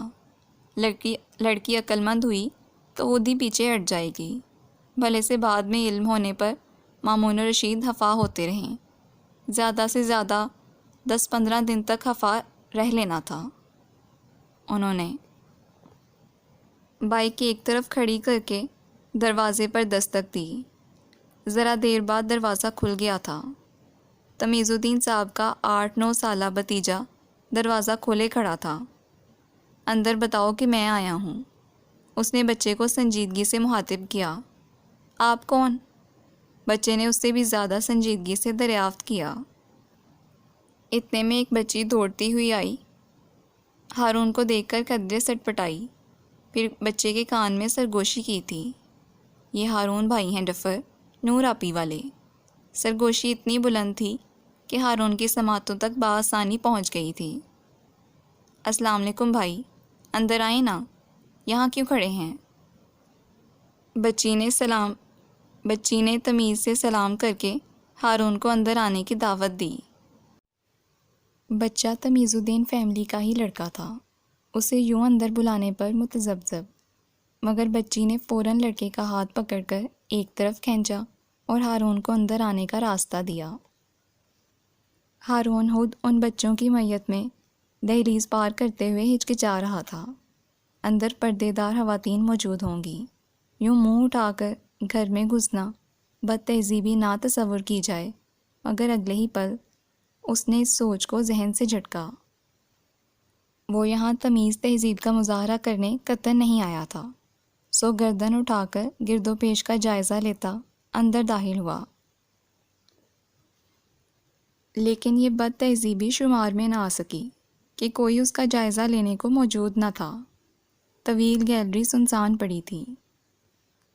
پھر دائیں طرف اچانک ایک دروازہ نمودار ہوا۔ آئیں بھائی، ڈرائنگ روم میں بیٹھیں، میں امی اور تائی امی کو بلاتی ہوں۔ بچی واقعی بہت تمیز یافتہ تھی۔ لائٹ پنکھا آن کر کے وہ کمرے سے باہر چلی گئی۔ ہارون نے صوفے کی پشت سے ٹیک لگا کر خود کو ذرا پرسکون کرنے کی کوشش کی۔ کچھ لمحوں بعد قدموں کی آہٹ ہوئی۔ ہارون ذرا سا سیدھا ہوا، مگر آنے والی اب بھی وہی بچی تھی۔ ہاتھ میں چھوٹی سی ٹرے تھی جس کے وسط میں پانی کا گلاس تھا۔ پانی پئیں بھائی۔ اس نے ٹرے ہارون کی جانب بڑھائی۔ Good girl. ہارون نے بے ساختہ اس کی تعریف کی۔ اس وقت وہ واقعی شدید پیاس محسوس کر رہا تھا۔ اس نے گلاس اٹھا کر لبوں سے لگا لیا۔ بچی گلاس خالی ہونے کے انتظار میں منتظر کھڑی رہی۔ کیا نام ہے بیٹا آپ کا؟ ٹھنڈا پانی پی کر مزاج پر ہاتھ ہوا اثر ہوا تھا۔ پھر وہ بچی تھی بھی بہت پیاری، اور جس سلیقے سے وہ ہارون کو اٹینڈ کر رہی تھی، ہارون متاثر ہوئے بنا نہ رہ پایا۔ میں ایمن ہوں، نور آپی کی کزن۔ وہ میرے تایا ابو کی بیٹی ہیں۔ اس نے اپنی دانست میں مفصل تعارف کروایا تھا۔ ایمن، بہت پیارا نام ہے۔ ہارون نے جیسے باقی کے تعارف میں دلچسپی نہ لی۔ مایوسی ایمن کے چہرے پہ واضح پڑی جا سکتی تھی۔ نور آپی بہت اچھی ہیں۔ شام کو ہم سب بچوں کو ہوم ورک کرواتی ہیں۔ ہم ضد کریں تو فرینچ فرائز بھی بنا کر دیتی ہیں۔ اس سے پیشتر ہارون کوئی جواب دے کر اس کی مایوسی میں مزید اضافہ کرتا 2 خواتین اندر داخل ہوئی تھیں۔ وہ پانی کا گلاس میز پر رکھتے ہوئے بلا ارادہ اٹھ کھڑا ہوا، ساتھ ہی سلام بھی کر ڈالا۔ وعلیکم السلام، جیتے رہو۔ قدرے بڑی عمر کی خاتون نے اس کے سر پہ ہاتھ پھیرا۔ وہ یقیناً تمیز الدین صاحب کی اہلیہ تھیں۔ بیٹھو بیٹا، کھڑے کیوں ہو؟ تمیز الدین صاحب کی بیگم نے پرشفقت انداز میں اسے مخاطب کیا۔ ان کے چہرے پر عجیب سا تقدس اور ملائمت چھائی ہوئی تھی۔ ہارون مؤدب سا ہو کر بیٹھ گیا تھا۔ بہت بچپن میں دیکھا تھا تمہیں۔ تمہاری اماں اور میں اچھی سہیلیوں میں شمار ہونے لگے تھے۔ پھر مامون بھائی کا ٹرانسفر راولپنڈی ہو گیا۔ تمیز الدین صاحب اور مامون بھائی میں تو خط و کتابت کے ذریعے رابطہ برقرار رہا۔ ہم عورتیں گھرداری کے چکر میں الجھی رہتی ہیں۔ باوجود خواہش کے تمہاری اماں سے رابطہ استوار نہ رہ پایا۔ بس ان کے انتقال کی خبر سنی، کتنے دن تک تو یقین نہ آیا۔ وہ تو بہت متحرک خاتون تھیں، زندگی سے بھرپور، بہت پیاری۔ بیگم تمیز الدین کی آنکھوں میں نمی سی چمکی تھی۔ خود ہارون چند لمحوں تک کچھ بول نہ پایا۔ اماں بھولتی تو کسی پل نہ تھیں، لیکن کسی اور کے منہ سے ان کا ذکر عجیب جذباتی کر دیتا تھا۔ چند لمحوں کے لیے کمرے میں خاموشی چھا گئی تھی۔ تمیز الدین صاحب تمہاری بہت تعریف کرتے ہیں۔ یقیناً تمہاری تربیت کا سہرا تمہارے والدین کے سر جاتا ہے۔ سعادت مند اولاد بھی نعمت خداوندی ہوتی ہے۔ لو جی، سعادت مندی کا سرٹیفکیٹ بھی مل گیا۔ چلو چھٹی ہوئی۔ ہارون ٹھنڈا سانس بھر کر رہ گیا۔ ماحول اس کی خواہش کے برعکس بن چکا تھا۔ وہ اپنی شکل پر چھائی بیزاری نوٹس کروانا چاہتا تھا، مگر موقع محل نہ بن پا رہا تھا۔ اور سنائیں، جاب کے علاوہ کیا مصروفیات ہیں آپ کی؟ خاموش بیٹھی چچی صاحبہ نے انٹرویو کا باقاعدہ آغاز کیا۔ اس نے اپنی کسی مشکوک سرگرمی کے متعلق بتا کر انہیں مشکوک کرنا چاہا تھا، مگر جب بولا تو صرف اتنا: فارغ وقت میں دوستوں کی طرف نکل جاتا ہوں۔ ویسے فارغ وقت کم ہی ملتا ہے۔ آپ کی والدہ کے انتقال کے بعد گھر کے انتظام و انصرام سنبھالنے میں مشکل تو درپیش ہوئی ہوگی؟ چچی صاحبہ نے پوچھا تھا۔ وہ کیا کہتا؟ ظاہر ہے دقت تو اب تک ہو رہی تھی۔ شاید اسی لیے مامون صاحب اس کی شادی کے در پہ تھے۔ ان کے سوال پر بس سر ہلانے پر اکتفا کیا تھا۔ کچھ دیر تک اسی طرح رسمی سوال جواب کا سیشن ہوتا رہا تھا۔ پھر بیگم تمیز الدین نے اسے مخاطب کیا۔ کھانا تیار ہے بیٹا، باتیں تو ہوتی رہیں گی، آؤ پہلے کھانا کھا لو۔ کھانے کا تکلف رہنے دیں آنٹی، ویسے بھی میں نے ناشتہ دیر سے کیا تھا۔ اس نے خالی پیٹ کے صدائیں نظر انداز کرتے ہوئے شائستگی سے جھوٹ بولا۔ چلو ہمارا ساتھ دینے کو تھوڑا بہت کھا لینا۔ وہ مسکراتے ہوئے اٹھی تھیں۔ ہارون کو بھی اٹھتے ہی بنی۔ دونوں خواتین کی ہمراہی میں اس نے ڈرائنگ روم سے ڈائننگ روم کا سفر طے کیا۔ بڑا سا ہال کمرہ تھا جس کے وسط میں دسترخوان چنا ہوا تھا۔ ابھی تک لڑکی سامنے آنے کے آثار دور دور تک نہ تھے۔ دسترخوان پر ایمن سمیت چچی محترمہ کے 3 بچے مؤدب بنے بیٹھے تھے۔ آپ لوگوں نے بلا وجہ اتنا اہتمام کیا؟ وہ ذرا شرمندہ ہوا تھا۔ نہیں بھائی، کوئی خاص اہتمام نہیں ہے، ہم لوگ تو خود ایک وقت میں کئی طرح کے کھانے بنانے کے خلاف ہیں۔ چکن پلاؤ بنایا ہے، مگر اکثر لوگوں کو چاول پسند نہیں ہوتے۔ کوفتوں کا سالن ہے اور میٹھے میں کھیر، باقی یہ رائتہ سلاد تو دسترخوان کی زینت بڑھانے کو ہوتے ہی ہیں۔ باتونی اور ہنس مکھ چچی نے اس بار اسے بے تکلفی سے مخاطب کیا۔ چلو بسم اللہ کرو بیٹے۔ بیگم تمیز الدین نے اس کی جانب چاولوں کی ڈش بڑھائی اور اس نے بسم اللہ پڑھ کر کھانے کا آغاز کیا تو پھر اپنا ہاتھ روک ہی نہ پایا۔ کھانا بہت عمدہ اور لذیذ تھا۔ کتنے عرصے بعد اس نے گھر کا پکا ہوا اتنا ذائقے دار کھانا کھایا تھا۔ وہ بھول گیا کہ کچھ دیر پہلے اس نے ناشتہ دیر سے کرنے کا بتاتے ہوئے بھوک نہ ہونے کا اعلان کیا، اور بیگم تمیز الدین نے کہا تھا کہ وہ ان کا ساتھ دینے کو ہی بیٹھ جائے، اور اب یوں لگ رہا تھا کہ وہ سب اس کا ساتھ دینے کو بیٹھے ہیں۔ کھانا بہت مزے کا ہے، میں نے بھوک نہ ہوتے ہوئے بھی بہت کھا لیا۔ ہارون کو آخرکار کچھ یاد آیا تو شرمندہ ہوتے ہوئے کھانے سے ہاتھ کھینچ لیا۔ کھیر اور لو بیٹا۔ بیگم تمیز الدین نے یقیناً طنز نہیں کیا تھا، مگر وہ بری طرح شرمندہ ہو گیا۔ 2 بار پیالی بھر کر کھیر پہلے ہی لے چکا تھا۔ نہیں آنٹی، بالکل گنجائش نہیں، اس نے شائستگی سے معذرت کی۔ پھر رخصت ہونے کا بہانہ بھی سوچنے لگا۔ جس سوچ کے تحت اس گھر کی دہلیز پار کی تھی، اسے عملی جامہ پہنانا ممکن نہ تھا۔ ان بھلی خواتین سے کوئی شخص کیسے نامناسب رویہ اختیار کر سکتا ہے؟ اسے انکار کا کوئی اور بہانہ سوچنا تھا۔ ان کی پردے دار بیٹی سے ملاقات کی اب وہ ہود میں ہلا کی جرت نہ پاتا تھا۔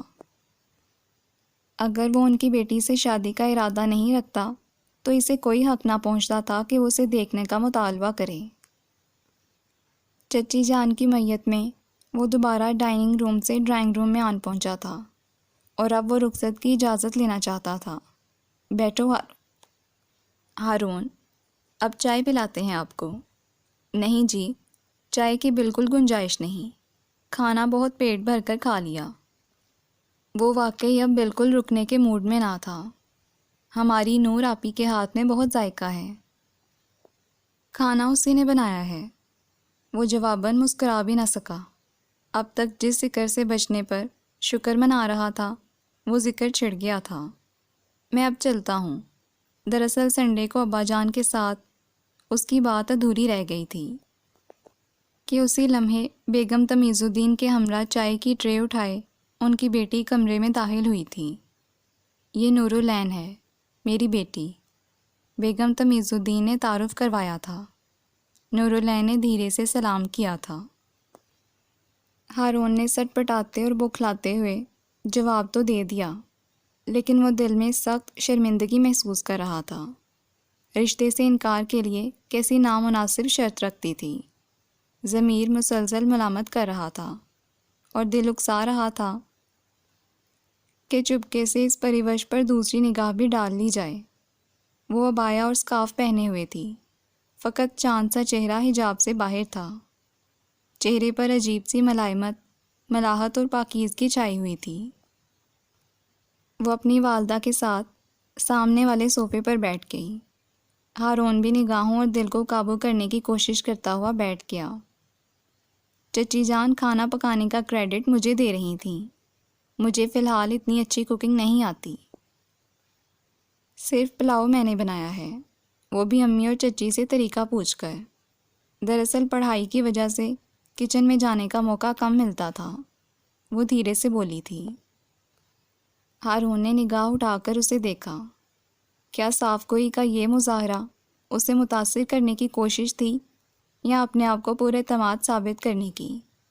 ہارون نے اندازہ لگانا چاہا۔ شاید وہ اپنے آپ کو پورے اعتماد ثابت کرنے کی کوشش تو کر رہی تھی، لیکن اس کی پلکوں کی لرزش اور ہاتھوں کی کپاہٹ ہارون کی نگاہوں سے پوشیدہ نہ رہ پائی۔ اس پیاری سی لڑکی کو کس امتحان میں ڈال دیا تھا اس نے؟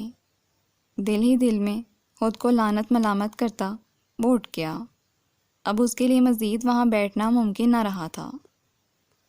ایک آخری نگاہ اس سبھی چہرے پہ ڈال کر وہ بیگم تمیز الدین اور چچی محترمہ کو اللہ حافظ کہتا وہاں سے نکل گیا تھا۔ اب اسے رہ رہ کر اپنے خراب حلیے کا خیال آ رہا تھا۔ مامون الرشید نے کہا تھا کہ ڈھنگ کے حلیے میں وہاں جانا، بچی بھی تمہیں دیکھے گی۔ اگر وہ بچی کو پسند نہ آیا تو؟ دل میں ایک لمحے کو خیال آیا تھا، اللہ نہ کرے، اس نے بے ساختہ سوچا۔ اچھا جی، دل شرارت سے مسکرایا۔ وہ جھیم کر ہنس پڑا تھا۔ تسلیم کرنا مشکل تھا، لیکن سچ یہی تھا کہ پہلی نگاہ میں ہی اس کے دل کے ساتھ ہاتھ ہو گیا تھا۔ لو ایٹ فرسٹ سائٹ کا ہمیشہ مذاق اڑانے والا ہارون الرشید پہلی نگاہ میں ہی گھائل ہو گیا تھا۔ اگرچہ نور العین کی شخصیت ویسی نہ تھی جیسی وہ اپنی لائف پارٹنر کے لیے پسند کیا کرتا تھا۔ اسے ایک پر اعتماد اور ماڈرن بیوی درکار تھی جو اس کے ساتھ قدم سے قدم ملا کر چل سکے، لیکن وہ نور العین کو شادی کے بعد اپنی پسند کے سانچے میں ڈھال سکتا تھا۔ باپ کے گھر میں وہ ان کی مرضی کے مطابق زندگی گزارنے کی پابند تھی۔ شادی کے بعد وہ اس کی دسترس میں ہوگی۔ وہ اسے جس ماحول کا عادی بنانا چاہے گا بنا لے گا۔ لڑکیوں کی شخصیت میں تو ویسے بھی بہت لچک ہوتی ہے۔ ہر عورت شائستہ بھابھی جیسی ہرانٹ تھوڑی ہوتی ہے۔ اسے خود پر افسوس ہو رہا تھا کہ وہ اتنے دنوں بلا وجہ نور العین کو شائستہ بھابھی سے ملا رہا تھا۔ کہاں شائستہ بھابھی اور کہاں نور العین؟ وہ نور العین کو سوچتے ہوئے مسکرایا، اور جس وقت وہ مامون الرشید کے پاس پہنچا تو یہ جھیمپی ہوئی مسکراہٹ ہونٹوں پر پھیلی ہوئی تھی۔ مجھے آپ کا فیصلہ قبول ہے ابا جان۔ اس نے ان کی طرف دیکھنے سے گریز کیا تھا۔ پچھلے کتنے دنوں سے وہ باپ کو کتنا ستا رہا تھا، لیکن والدین کا ظرف اولاد کی سوچ سے بھی بڑا ہوتا ہے۔ بغیر کچھ جتائے مامون الرشید نے اسے خود سے لپٹا لیا تھا۔ خوش رہو، آباد رہو، تمہاری ماں زندہ ہوتی تو خوشی سے پھولے نہ سماتی۔ وہ بے تحاشا خوش ہوتے ہوئے بھی مرحومہ بیوی کو یاد کر کے رنجیدہ ہو گئے۔ یہ لیں جی، گلاب جامنیں کھائیں، میں نے ٹی وی میں طریقہ دیکھ کر بنائی ہیں۔ اسی وقت بھولا بھی پلیٹ لیے آن موجود ہوا۔ مامون الرشید نے ایک گلاب جامن اٹھا کر منہ میں ڈالی، بڑی مشکل سے نکلی، پھر جیب میں ہاتھ ڈال کر بٹوا باہر نکالا۔ یوں کرو بھولے بیٹے، مٹھائی بازار سے لے آؤ اور ٹی وی پر بس ڈرامے وغیرہ دیکھا کرو۔ انہوں نے اس کے ہاتھ میں پیسے تھماتے ہوئے سرسری سے انداز میں نصیحت کی تھی۔ بھولا سر ہلاتا ہوا چلا گیا۔ دونوں باپ بیٹے نے ایک دوسرے کی طرف دیکھا اور کھل کر ہنس پڑے تھے۔ بڑی پھپھو نور العین کو انگوٹھی پہنا کر شادی کی تاریخ طے کرائی تھیں۔ مامون الرشید اس نیک کام میں ہرگز دیر نہ چاہتے تھے۔ ہارون اب فرمانبردار بیٹا تھا، باپ کی رضا میں راضی تھا۔ مبارک ہو انکل، بہت اچھی جگہ ہارون کا رشتہ طے ہوا ہے۔ نور العین کو تو میں اچھی طرح جانتی ہوں۔ جس مدرسے میں میں نے پڑھایا ہے وہاں نور العین قرآن پاک کا ترجمہ اور تفسیر پڑھنے آتی تھی۔ اس روز وہ مامون الرشید کو لے کر پھپھو کے ہاں گیا تھا تو شائستہ بھابھی نے مامون الرشید کو مبارکباد دی تھی۔ آج بہت دنوں بعد وہ گھر پر تھیں۔ مامون الرشید نے خوش دلی سے مبارکباد قبول کی تھی، لیکن ہارون کچھ بے سکون سا ہوا۔ نور العین کے بارے میں پتہ چلا تھا کہ اس نے اکنامکس میں ماسٹرز کیا تھا، لیکن اب شائستہ بھابھی بتا رہی تھیں کہ وہ کسی مدرسے وغیرہ بھی جاتی تھی، کہیں وہ بھی شادی کے بعد شائستہ بھابھی والی روش نہ اپنا لے۔ محض ایک جھلک میں وہ نورالعین کی جس معصومیت پر فدا ہوا تھا وہ جھلک واقعی صرف ایک جھلک ہو، حقیقت میں نورالعین اس سے بالکل مختلف ہو۔ چند لمحوں میں ہی اس نے کیا کچھ نہ سوچ ڈالا تھا۔ اسی وقت مسجد سے اذان کی صدا بلند ہوئی۔ مامون رشید نماز پڑھنے چلے گئے۔ وہ غائب دماغی سے ٹی وی دیکھنے لگا۔ اذان ہو رہی ہے ہمایوں، کم از کم ٹی وی کا والیوم ہی کم کر دو، شائستہ بھابی نے اسے مخاطب کیا۔ وہ جیسے یکدم چونکا، پھر شرمندہ سا ہو کر ٹی وی آف کر دیا۔ آپ کے دونوں صاحبزادے نظر نہیں آ رہے، اور پھپھو کہاں چلی گئیں؟ اس نے پھپھو کی تلاش میں نگاہیں دوڑائیں۔ پھپھو تمہاری کچن میں ہیں، اور میرے بیٹے ناظرہ پڑھنے مدرسے گئے ہیں۔ تم سناؤ، شادی پر کیسے راضی ہو گئے؟ پہلے تو شادی کا نام سن کر کانوں کو ہاتھ لگاتے تھے۔ شائستہ بھابی کا موڈ آج خاصا خوشگوار تھا۔ اسے دوستانہ انداز میں مخاطب کیا۔ بس ابا جان کا حکم تھا، کیسے ٹالتا؟ اس نے سعادت مند اولاد ہونے کا تاثر دیا۔ شائستہ بھابی تنزیہ سی ہنسی ہنس دی تھیں۔ جانتی ہوں بھیا، کتنے سعادت مند ہو تم۔ بیچارے مامون انکل اپنے دکھڑے یہیں آ کر ہوتے ہیں۔ ویسے شکر کرو کہ نورالعین جیسی لڑکی کا ساتھ نصیب ہو رہا ہے، تمہاری زندگی میں سدھار لے آئے گی، ورنہ تم نہ نماز کے نہ روزے کے، بس نام کے ہی مسلمان ہو۔ یہی حال تمہارے بھائی کا ہے۔ جانے تم لوگوں کو اپنی عاقبت کا خیال کیوں نہیں آتا؟ اب دیکھ لو، اذان ہو گئی ہے، نماز پڑھنے کے بجائے گھر میں ہی بیٹھے ہو۔ اگر تمہیں پتہ چلے کہ بے نمازی کے لیے کتنی سخت وعید، شائستہ بھابی، مجھے نمازی بنانے کے چکر میں کہیں آپ کی نماز قضا نہ ہو جائے۔ اس نے بیزاری سے ان کی بات کاٹی تھی۔ استغفر اللہ، تم جیسوں کو تو نصیحت کرنا ہی فضول ہے۔ وہ برا مانتے ہوئے اٹھ کر چلی گئیں۔ ہارون ایک لمحے کو شرمندہ بھی ہوا، دل ہی دل میں خود بھی استغفار پڑھی۔ یہ سچ تھا کہ وہ باقاعدگی سے نماز نہیں پڑھتا تھا، لیکن شائستہ بھابی تو ایسے شروع ہو جاتی تھیں جیسے وہ دائرہ اسلام سے ہی خارج ہو۔ حالانکہ وہ جب کبھی نماز پڑھتا بہت خشوع و خضوع سے پڑھتا، دل میں ارادہ بھی باندھتا کہ اب کوئی نماز قضا نہ کرے گا، مگر ارادہ ہی رہتا، عادت چھوٹ جاتی۔ کچھ دنوں بعد پھر شروع کرتا، مگر جانے کیوں تسلسل قائم نہ رہتا۔ وہ دل میں نادم بھی ہوتا تھا، مگر شائستہ بھابی کے انداز پر بری طرح چڑ جاتا۔ وہ ہر بار ایسے طنز کے تیر چلاتی تھیں جیسے دنیا میں واحد مسلمان ہونے کا شرف صرف انہیں حاصل ہو۔ اب بھی باہر برآمدے سے ان کی آوازیں آ رہی تھیں۔ نصیحتوں کا رخ ساس کی جانب ہو گیا تھا۔ حد ہوتی ہے امی، ابھی اتنی دیر سے کچن میں کھڑی کام کر رہی تھیں، اب نماز کا وقت آیا تو بیٹھ کر نماز پڑھ رہی ہیں۔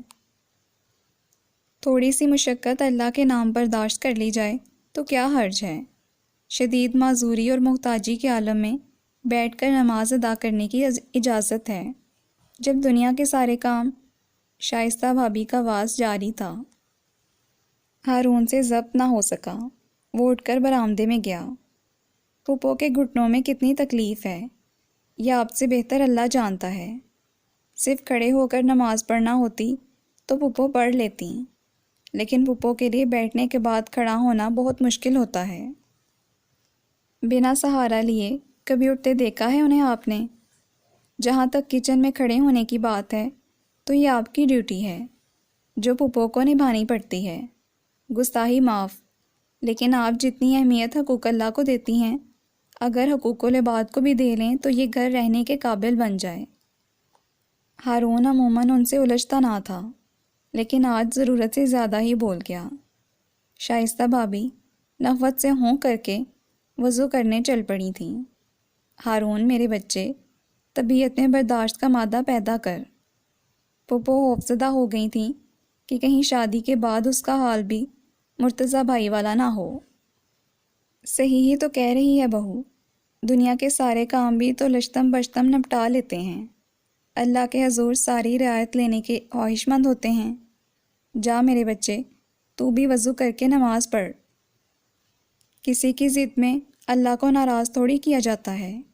یہی بات مرتضیٰ کی بھی سمجھ میں نہیں آتی۔ پھپھو افسردگی سے کہتی کہ بلارو کھڑی ہو گئیں۔ انہوں نے نماز کی نیت باندھی تو ہارون بھی ٹھنڈا سانس بھرتا گھر سے باہر نکلا۔ جماعت نکل چکی تھی، مگر نماز تو ادا کی جا سکتی تھی نا۔ نماز پڑھ کر وہ مامون رشید کو ساتھ لیے واپس گھر چلا گیا، حالانکہ پھپھو کھانے کے لیے روکتی رہ گئیں، مگر اس کا دماغ بری طرح الجھ رہا تھا۔ یہ انکشاف کے نور العین شائستہ بھابھی والے مدرسے جاتی رہی ہے اسے اضطراب میں مبتلا کر رہا تھا۔ شائستہ بھابھی نے اس کی تعریف کی تھی، اور ان کے لبوں سے اس کی تعریف سن کر وہ اس کی اچھائی کے بارے میں مشکوک ہو گیا تھا۔ شادی کے دن قریب آ رہے تھے۔ وہ ساری منفی سوچوں کو ذہن سے جھٹک کر شادی کی تیاریوں میں دلچسپی لینے لگا۔ وہ مشکوک تو تھا ہی کہ اس کا میٹر گھمانے کو ایک اور واقعہ پیش آ گیا۔ تمیز الدین صاحب کی طرف سے یہ تجویز پیش کی گئی کہ شادی کے بعد بھولے کا گھر میں رہنا مناسب نہیں۔ انہوں نے بھولے کو اپنے بہنوئی کی دکان پر ملازمت دلوانے کی بھی پیشکش کر ڈالی۔ بھولے کا اور ان کا ساتھ 16-17 برس پرانا تھا۔ جن دنوں مامون رشید ٹرانسفر ہو کر راولپنڈی گئے تھے، سرکاری رہائش گاہ کے ساتھ سرونٹ کوارٹر بھی بنا ہوا تھا۔ بھولے کا والد ان کا چوکیدار بھی تھا، باورچی بھی اور مالی بھی۔ اوپر تلے کے 9 بچوں میں بھولا آخری نمبر پر تھا۔ گھر میں ڈھیر سارے بہن بھائیوں میں اسے کوئی اہمیت نہ ملتی۔ وہ اکثر باپ کے ساتھ کوٹھی کے اندر آ جاتا۔ عائشہ بیگم کو وہ گول مٹول بھولا بھالا بچہ بہت پیارا لگتا تھا۔ وہ اس سے بہت پیار سے پیش آتیں، کھانے کو چیزیں دیتیں، اسٹور روم سے ہارون کے پرانے کھلونے اسے نکال کر دیتیں۔ بھولا ان سے اتنا مانوس ہو گیا تھا کہ اب وہ دن کا بیشتر حصہ ان کے ساتھ گزارتا۔ وقت گزرتا گیا، بھولا اب ان کے گھر کا فرد ہی بن گیا تھا۔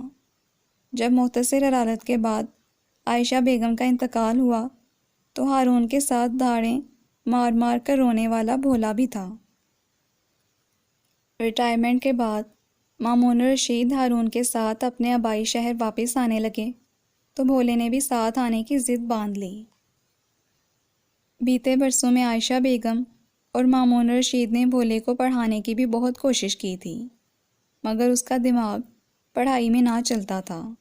ہاں، گھر کے کام وہ بھاگ بھاگ کر کرتا تھا۔ اس کے ماں باپ نے بھی مامون رشید کی منت کی کہ وہ اسے اپنے ساتھ لے جائیں۔ آپ کی صحبت میں رہے گا صاحب جی تو تمیز تہذیب سیکھ کر انسان کا بچہ بن جائے گا۔ اس کے بڑے بھائیوں کا آپ کو تو حال معلوم ہی ہے، ایک کو سگریٹ کی لت لگ چکی ہے اور دوسرے کو چرس کا نشہ۔ مجھے ڈر ہے کہ یہاں رہ کر یہ بھی ان جیسا ہی نہ بن جائے۔ بس اسے 2 وقت کی روٹی کھلا دینا جی، اور ہمیں کچھ نہیں چاہیے۔ آپ کا خدمتگار بن کر رہے گا۔ بھولے کا باپ بہت عاجزی سے مامون رشید سے مخاطب تھا۔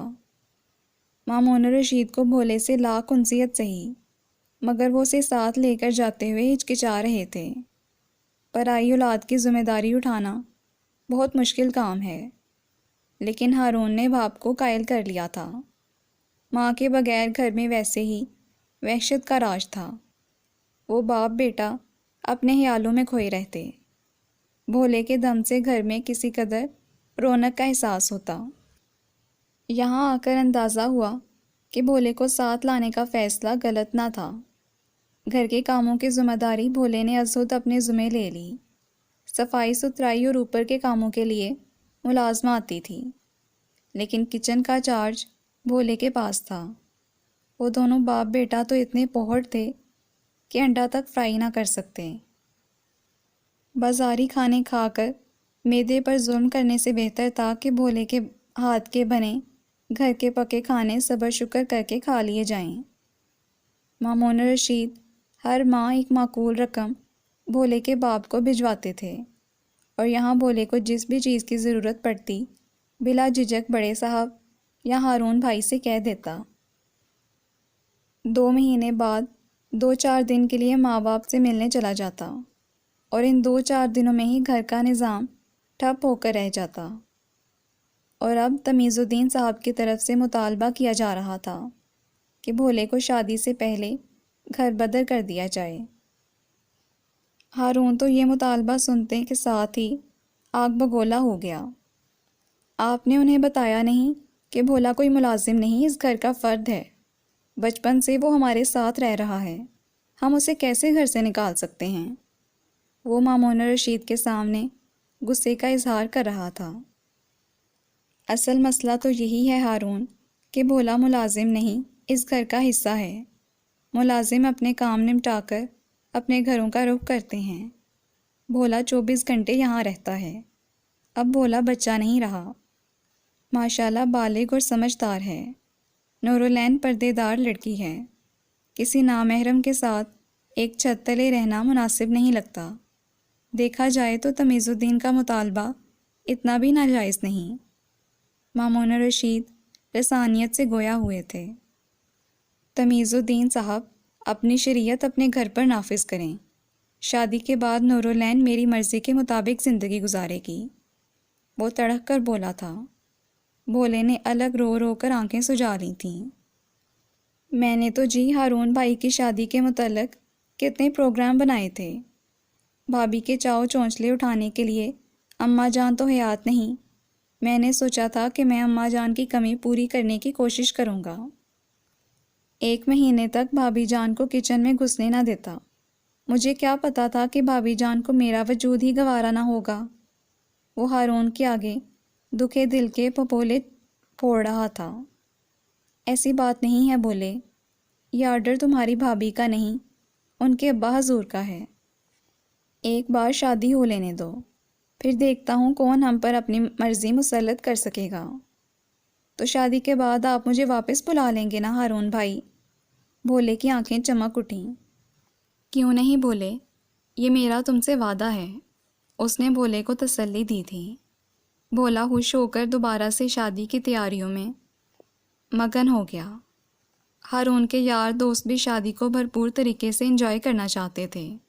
دلہن والوں کے ہاں مہندی لے جانے کے لیے وہ ایک جیسا کرتا شلوار پہننے کا پروگرام بنائے بیٹھے تھے۔ تمہارے دوستوں نے جو ہلا گلا کرنا ہے یہاں ہمارے گھر پر آ کر کریں، دلہن والوں کے گھر جا کر ہلڑ بازی کرنے کا کیا تک بنتا ہے؟ تمہیں تو جیسے تمیز الدین کے گھر کے ماحول کا اندازہ نہیں۔ مامون رشید نے ہارون کی خواہش جان کر اچنبھے کا اظہار کیا۔ ابا جان، میرے دوست کوئی انوکھی بات تو نہیں کر رہے، شادیوں کا یہی دستور ہوتا ہے۔ میں انہیں منع کروں گا تو وہ مذاق اڑائیں گے میرا۔ مذاق اڑائیں گے تو اڑا لیں، ایسے نامعقول لڑکوں سے دوستی کر ہی کیوں رکھی ہے؟ اسلام بے شک خوشی منانے سے نہیں روکتا بیٹے، لیکن خوشی کے نام پر خرافات کی اجازت نہ میں دوں گا نہ تمیز الدین۔ مامون رشید بے لچک لہجے میں بولے تھے۔ ہارون دل مسوس کر رہ گیا، اسے یہ شادی اپنا جذباتی اور احمقانہ فیصلہ لگنے لگی تھی۔ کاش وہ تمیز الدین صاحب کی بیٹی کو دیکھنے کی فرمائش نہ کرتا تو شادی سے انکار کے اپنے فیصلے پر قائم رہتا۔ نورالعین کی ایک جھلک پر دل ہار بیٹھا، مگر کیا وہ اس لڑکی کو اپنی پسند کے سانچے میں ڈھال لے گا؟ بڑا سا سوالیہ نشان اس کی آنکھوں کے سامنے چکراتا پھرتا۔ پھر آخر وہ دن بھی آ گیا جب نورالعین کو اپنے سنگ رخصت کروا کر لے آیا۔ شادی کی رات وہ نورالعین کا حسن دیکھ کر ششدر رہ گیا تھا۔ اسے لگا کہ اس کی کسی نیکی کے انعام کے طور پر اللہ نے اسے کوئی حور عطا کر دی ہے، لیکن اس کے حسن کے قصیدے پڑھنے سے پہلے اس نے نورالعین کو یہ باور کروانا ضروری سمجھا تھا کہ وہ زندگی کے ہر معاملے میں شوہر کی پسند، ناپسند اور رائے کو ترجیح دے گی۔ انشاءاللہ آپ کو کسی معاملے میں مجھ سے کوئی شکایت نہ ہوگی۔ نورالعین نے شرمگی مسکراہٹ کے ساتھ یقین دلایا تھا۔ انشاءاللہ۔ اس نے بھی سر ہلایا۔ پھر دوبارہ بیوی کے حسین مکھڑے پر نگاہ ڈالی۔ انشاءاللہ سے ماشاءاللہ کا مرحلہ طے ہو گیا تھا، اور اگلے دن جب بڑی پھپھو نے پیار بھری شرارت سے دلہن کے بارے میں اس کی رائے جانتے ہوئے پوچھا تھا، خوش تو ہو نا بیٹے؟ الحمدللہ پھپھو، بہت خوش، اس نے طمانینت بھرے لہجے میں اعتراف کیا تھا۔ کیسی لگ رہی ہوں؟ نورالعین میک اپ کو فائنل ٹچ دے کر پیچھے مڑی تھی۔ وہ تو پہلے ہی ڈریسنگ ٹیبل میں اس کے عکس کو مبہوت ہو کر دیکھ رہا تھا۔ سوال سن کر مسکرا دیا۔ اتنی خوبصورت لگ رہی ہو کہ اگر میں شاعر ہوتا تو فوراً ایک غزل کہہ ڈالتا۔ نورالعین جھیم کر ہنس پڑی تھی۔ چلیں اب ابا جان کو بتا دیں کہ ہم جا رہے ہیں، میں اتنے میں اپنا عبایا پہنتی ہوں۔ آج نورالعین کے ماموں کے ہاں ان کی شادی کے اعزاز میں دعوت تھی۔ اس نے ہارون کی فرمائش پر نیوی بلو کامدانی سوٹ پہنا تھا، اور تیار ہو کر وہ اتنی دمک رہی تھی کہ ہارون کو اس کے چہرے سے نگاہیں ہٹانا مشکل لگ رہا تھا۔ ابا جان کو تو میں بتا کر آتا ہوں، لیکن عبایا مت پہنو، اس سوٹ کا دوپٹہ اتنا چھوٹا تو نہیں، دوپٹہ ہی اچھی طرح اوڑھ لو، ہارون نے فرمائش کی تھی۔ اس کے لاشعور میں یہ خواہش دبی تھی کہ اس کی بے پناہ حسین بیوی ماڈرن بھی لگے، اور جانے کیوں برقع یا عبایا ہارون کے ماڈرن ازم کے تصور پر پورا نہ اترتا۔ نورالعین شوہر کی فرمائش پر چپ سی ہو گئی تھی۔ کیا ہوا؟ میں نے کوئی انہونی بات کر دی ہے کیا؟ ہارون ذرا خفا ہوتے ہوئے بولا۔ وہ اس بار بھی خاموش رہی۔ اس کے چہرے پر تذبذب کے آثار نمایاں تھے۔ میں شوہر ہوں تمہارا، میری مرضی کو تمہیں فوقیت دینی چاہیے، یہ بات میں تمہیں پہلے ہی باور کروا چکا ہوں۔ ہارون یکلہت سنجیدہ ہو گیا تھا۔ بات اگرچہ معمولی تھی، لیکن وہ دیکھنا چاہتا تھا کہ نورالعین اس کی کہی بات کو کتنی اہمیت دیتی ہے۔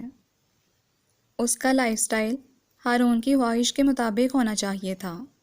اگر شادی کے شروع میں ہی وہ نورالعین کو یہ باور نہ کروا سکا تو آئندہ ایسا کرنا اور مشکل ہو جاتا۔ کیا ہوا؟ کس سوچ میں پڑ گئیں؟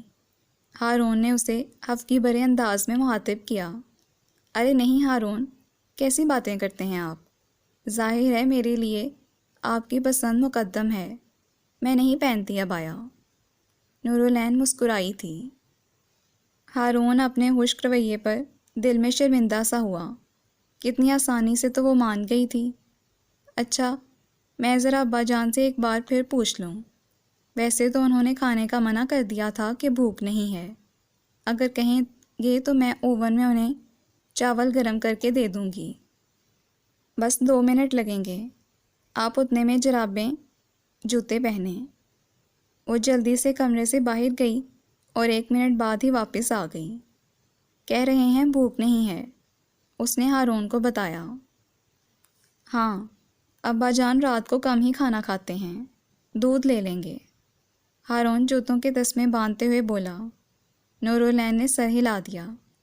سلیقے سے دوپٹہ اوڑھ کر ہاتھ میں ہینڈ بیگ لیے وہ جانے کو بالکل تیار تھی۔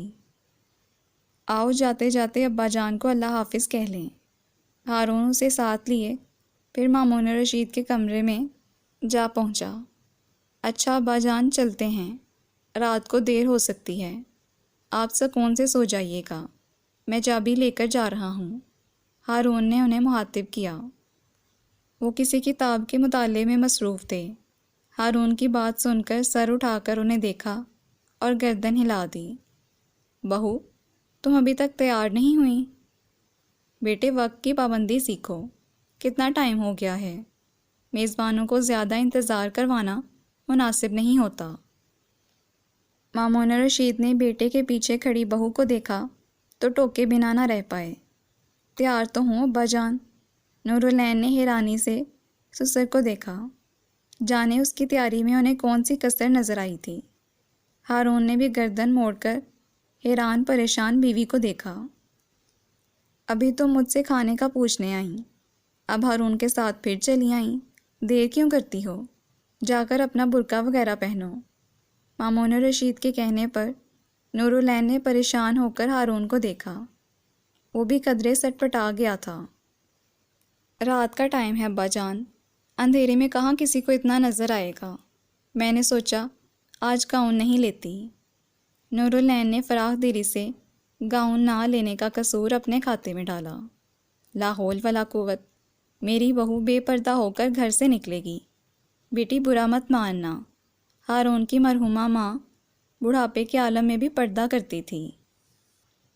میں تو تمہیں برقع لیتے دیکھ کر خوش ہوتا تھا، کیا خبر تھی کہ تم بھی برقعے کو فیشنیبل ہونے کی راہ میں رکاوٹ سمجھتی ہو۔ اگر تمہارا خیال ہے کہ اتنا ہار سنگھار کر کے میں تمہیں بغیر پردے کے گھر سے نکلنے دوں گا تو یہ تمہاری بھول ہے۔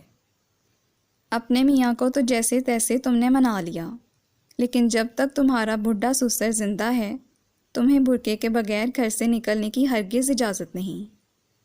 مامون رشید کو اچھا خاصا غصہ آ گیا تھا۔ شادی کے بعد نورالعین نے پہلی بار ان کا یہ روپ دیکھا تھا۔ ہارون بھی ان کے غصے سے ہائف ہو گیا تھا، سو الزام اپنے سر لینے کی بجائے چپکا کھڑا تھا۔ آپ ناراض نہ ہوں ابا جان، میں عبایا لے لیتی ہوں، نورالعین مرے مرے لہجے میں بولی تھی۔ تم برقع پہن کر آؤ، میں بائک نکالتا ہوں۔ ہارون اس سے نگاہیں چراتا کمرے سے نکلا تھا۔ نورالعین بھی اسی کے پیچھے باہر نکلنے لگی۔ وہ ذرا آگے گیا تو نورالعین نے پلٹ کر سسر کو دیکھا۔ تھینک یو ابا جان، اس نے آنکھوں ہی آنکھوں میں ممنونیت کا اظہار کیا۔ مامون رشید مسکرا دیے تھے۔ جاؤ اب دیر نہ کرو، انہوں نے پیار سے کہا۔ وہ سر ہلاتی تیزی سے آگے بڑھی۔ کیا کمال کے ایکٹر ہیں ابا جان۔ اپنے کمرے کی طرف جاتے ہوئے وہ یہی سوچ رہی تھی، اور اپنے بیڈ پر نیم دراز ابا جان کے بہو بیگم کے متعلق بھی عین یہی خیالات تھے۔ اگلے دن ہارون کے آفس جانے کے بعد سسر بہو نے ہنستے ہوئے یہ واقعہ پھر دہرایا تھا، اور دونوں ہنستے ہنستے لوٹ پوٹ ہو گئے تھے۔ نورالعین نے گھر کی ذمہ داریاں بطریق احسن اٹھا لی تھیں۔ وہ نہ صرف اچھی بیوی تھی بلکہ بہت اچھی بہو بھی تھی۔ مامون رشید کے کھانے پینے، وقت پر دوا دینے کا خیال رکھنے کے ساتھ ساتھ وہ فارغ وقت میں انہیں بھرپور کمپنی بھی دیتی تھی۔ ان کے ساتھ ٹاک شوز دیکھتی، کچھ ان کے تبصرے سنتی، کچھ اپنے تبصرے انہیں سناتی، ان کے ماضی کے قصے بہت ذوق و شوق سے سنتی۔ ہارون کی مرحومہ والدہ کی باتیں، ملازمت کے دوران مامون رشید کی اصول پسندی کے قصے، ہارون کے بچپن کی شرارتیں، وہ بار بار بھی یہ باتیں سن کر بور نہ ہوتی۔ تم واقعی ابا جان کی باتیں سن کر بور نہیں ہوتی؟ ان کے پاس یہی چند پرانے قصے ہیں، مجھے تو یہ سب باتیں ازبر ہو چکیں۔ ہارون اس کے ریشمی بالوں کے لٹ انگلی پر لپیٹتے ہوئے پوچھ رہا تھا۔ وہ دھیرے سے مسکرا دی۔ بات میرے بور ہونے کی نہیں ہے ہارون، بات ابا جان کی بوریت دور کرنے کی ہے۔ جوانی میں انسان کے پاس کرنے کو بہت کچھ ہوتا ہے، بڑھاپے میں کچھ کرنے کو نیا نہیں ہوتا۔ انسان صرف بیتی باتوں اور یادوں کو تازہ کر سکتا ہے۔ اس ناسٹیلجیا کا کسی کے پاس کوئی علاج نہیں۔ ہم اتنا تو کر سکتے ہیں کہ اپنی بھاگتی دوڑتی زندگی میں سے چند لمحے نکال کر ان کے ساتھ ان کے ماضی میں جھانک لیں، اور سچ پوچھیں تو میں واقعی بور نہیں ہوتی۔ جب آپ ایک اچھی کتاب بار بار پڑھ سکتے ہیں تو سچی آپ بیتی سے کیوں لطف اندوز نہیں ہو سکتے؟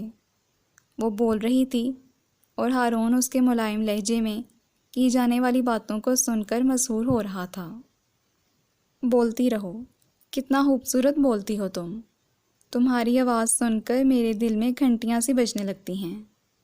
شاعر بننے کی ضرورت نہیں ہے ہارون، اچھا بیٹا بھی بننے کی کوشش کریں، وہ ذرا سنجیدہ ہوتے ہوئے بولی تھی۔ ابا جان کو ٹائم دیا کریں، آپ ان کی اکلوتی اولاد ہیں، آپ کو دیکھ کر ان کی آنکھیں محبت سے چمکنے لگتی ہیں، اور آپ کے پاس ان کے لیے 2 گھڑی کی فرصت نہیں ہوتی۔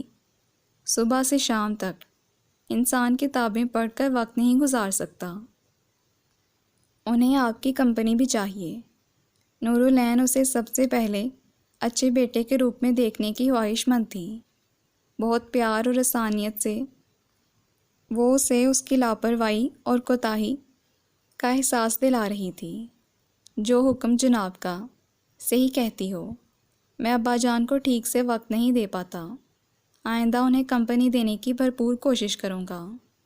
ہارون نے اپنی غلطی باہوشی تسلیم کرتے ہوئے اس کی درستی کا یقین بھی دلایا تھا۔ گڈ بوائے، نورالعین نے شرارت سے شوہر کو چھیڑا۔ تم مجھے ہر پل حیران کرتی ہو۔ میں سوچتا تھا کہ تم ایک شرمائی لجائی سمٹے سمٹائی بہت دبو قسم کی لڑکی ہوگی، جس کو بدلنے میں مجھے بہت محنت درکار ہوگی۔ مجھے صرف تمہاری خوبصورتی نے متاثر کیا تھا، لیکن یار تم تو ایک کمپلیٹ پیکج ہو۔ ہارون نے محبت بھری نگاہ اس کے چہرے پر ڈالی، اور اسے شرمائی لجائی لڑکی بننے میں فقط 2 سیکنڈ لگے تھے۔ وہ محبت سے اس کے چہرے پر پھیلتے حیا کے رنگوں کو دیکھنے لگا تھا۔ آج سنڈے تھا، آفس کا آف۔ وہ بھرپور نیند لے کر بیدار ہوا۔ نورالعین کچن میں اسپیشل قسم کا ناشتہ بنانے میں مصروف تھی۔ وہ فریش ہو کر مامون رشید کے پاس لاؤنج میں آ گیا۔ وہ اخبار پڑھ رہے تھے۔ وہ ان سے اخبار کا ایک صفحہ لے کر خبریں ڈسکس کرنے لگا۔ ملازمہ باہر صحن کا فرش دھو رہی تھی۔ نورالعین نے شادی کے بعد ایک بار ملازمہ ہٹانے کی بات کی تھی، لیکن مامون رشید نہ مانے۔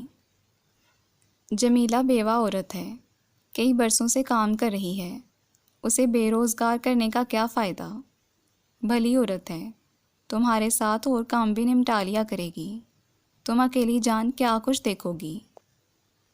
ہارون کی ماں ہوتی تو اور بات تھی، وہ تو اب تک تمہیں بستر سے پاؤں نیچے نہ اتارنے دیتی۔ ہاں تو خیر سے جب 2-4 مہینوں بعد تم خوشخبری سنا دو گی، تب تم سے جھاڑو پونچھا تھوڑی ہو سکے گا۔ ابا جان، آج آپ کے لیے ہلکا سا آئل لگا کر پراٹھا ہی نہ بنا دوں؟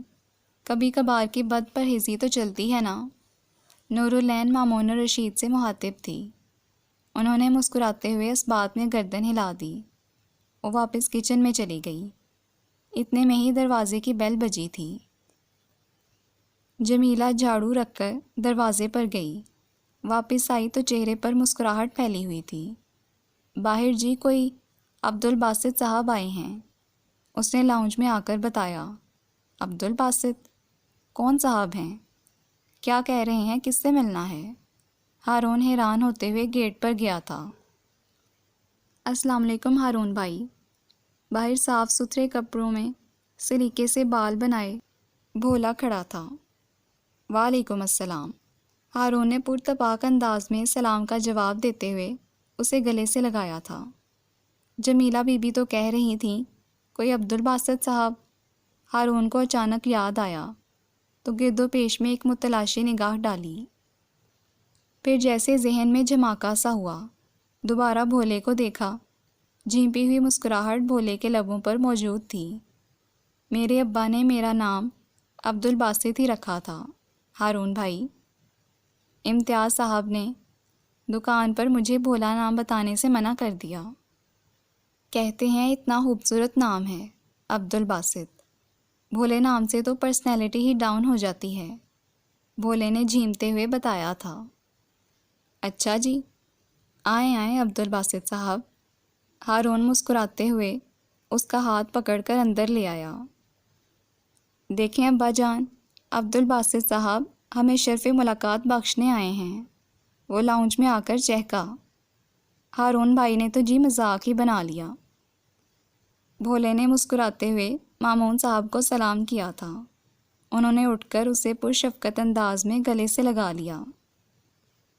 پھر عبدالباسط صاحب، گھر واپس تشریف کب لا رہے ہیں؟ ہم آپ کی واپسی کے شدت سے منتظر ہیں۔ ہارون نے شگفتگی سے اسے مخاطب کیا۔ شادی ہو چکی تھی اور اب بھولے کو گھر میں نہ رکھنے کے کسی دباؤ کو وہ قبول کرنے پر تیار نہ تھا۔ مامون صاحب ہارون کی بات سن کر قدرے پریشان ہوئے تھے، جانے بھولا ہارون کی بات کا کیا جواب دیتا ہے، لیکن بھولے کے چہرے پر مطمئن سی مسکراہٹ پھیلی۔ ہارون بھائی، اللہ کے ہر کام میں مصلحت ہوتی ہے جی۔ شروع میں تو میں بہت اپسیٹ تھا جی، آپ لوگ بھی بہت یاد آتے تھے اور گھر بھی، لیکن آہستہ آہستہ دل لگ ہی گیا۔ امتیاز صاحب اچھی سیلری دیتے ہیں، دکان پر درجن بھر ملازم ہیں اور میں ان کا سب کا سپروائزر ہوں جی۔ بھولے نے فخریہ انداز میں آگاہ کیا۔ تمہاری انگلش بہت اچھی ہو گئی ہے بھولے، نہ صرف انگلش بلکہ پرسنالٹی بھی۔ ہارون نے شرارتی انداز میں اسے چھیڑا۔ ہاں ہارون بھائی، میں اپنے گھر گیا تو گھر والے بھی حیران ہو گئے، بھولے نے خوش ہو کر بتایا۔ مامون رشید اور ہارون مسکرا دیے۔ یہاں تو جی آپ لوگوں پر بوجھ تھا اور ساری عمر بوجھ ہی بن کر رہنا تھا۔ ایک وقت سالن اور 2 وقت روٹی پکانا بھی کوئی کام تھا جی۔ بڑے صاحب اتنے معمولی کام کی ڈھیر ساری اجرت بیبے کو بھجوا دیتے تھے۔ اب کام کر کے پیسے ملتے ہیں تو لگتا ہے محنت کی کمائی ہے۔ بیبے تو اب میرا رشتہ بھی ڈھونڈ رہی ہیں، بھولے نے آخر میں شرماتے ہوئے آگاہ کیا۔ پہلی بات تو یہ ہے بھولے بیٹے کہ تم ہم پر بوجھ نہیں تھے، یہ فضول بات آئندہ زبان پر مت لانا، لیکن یہ سچ ہے کہ یہاں رہتے ہوئے تمہارا کوئی مستقبل نہ تھا۔ اللہ آئندہ زندگی میں تمہارے لیے اور ترقی کی راہیں کھولے۔ دکان پر کام کا تجربہ حاصل کر لو، تھوڑے بہت پیسے جوڑ لو، کچھ حصہ ہم ڈال دیں گے اور تمہیں چھوٹی موٹی کوئی دکان ہی کروا دیں گے۔ مامون رشید نے اسے محبت سے مخاطب کیا۔ ہارون نے مسکراتے ہوئے کچن کا رخ کیا۔ بھولا آیا ہے، اس کے لیے بھی زبردست ناشتہ بناؤ، اس نے نورالعین کو مخاطب کیا۔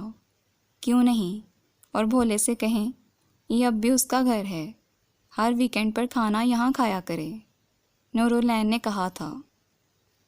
ہارون نے مسکراتے ہوئے اس بات میں سر ہلایا۔ ہارون کے دوست واصف کی منگنی کا فنکشن تھا۔ واصف کی فیملی خاصی ایڈوانس تھی، چچا کی بیٹی سے منگنی ہو رہی تھی۔ سب دوستوں کے ساتھ اس نے ہارون کو بھی اس کی بیگم کے ساتھ انوائٹ کیا تھا۔ مکس گیدرنگ ہوگی۔ نورالعین وہاں جا کر کیا کرے گی؟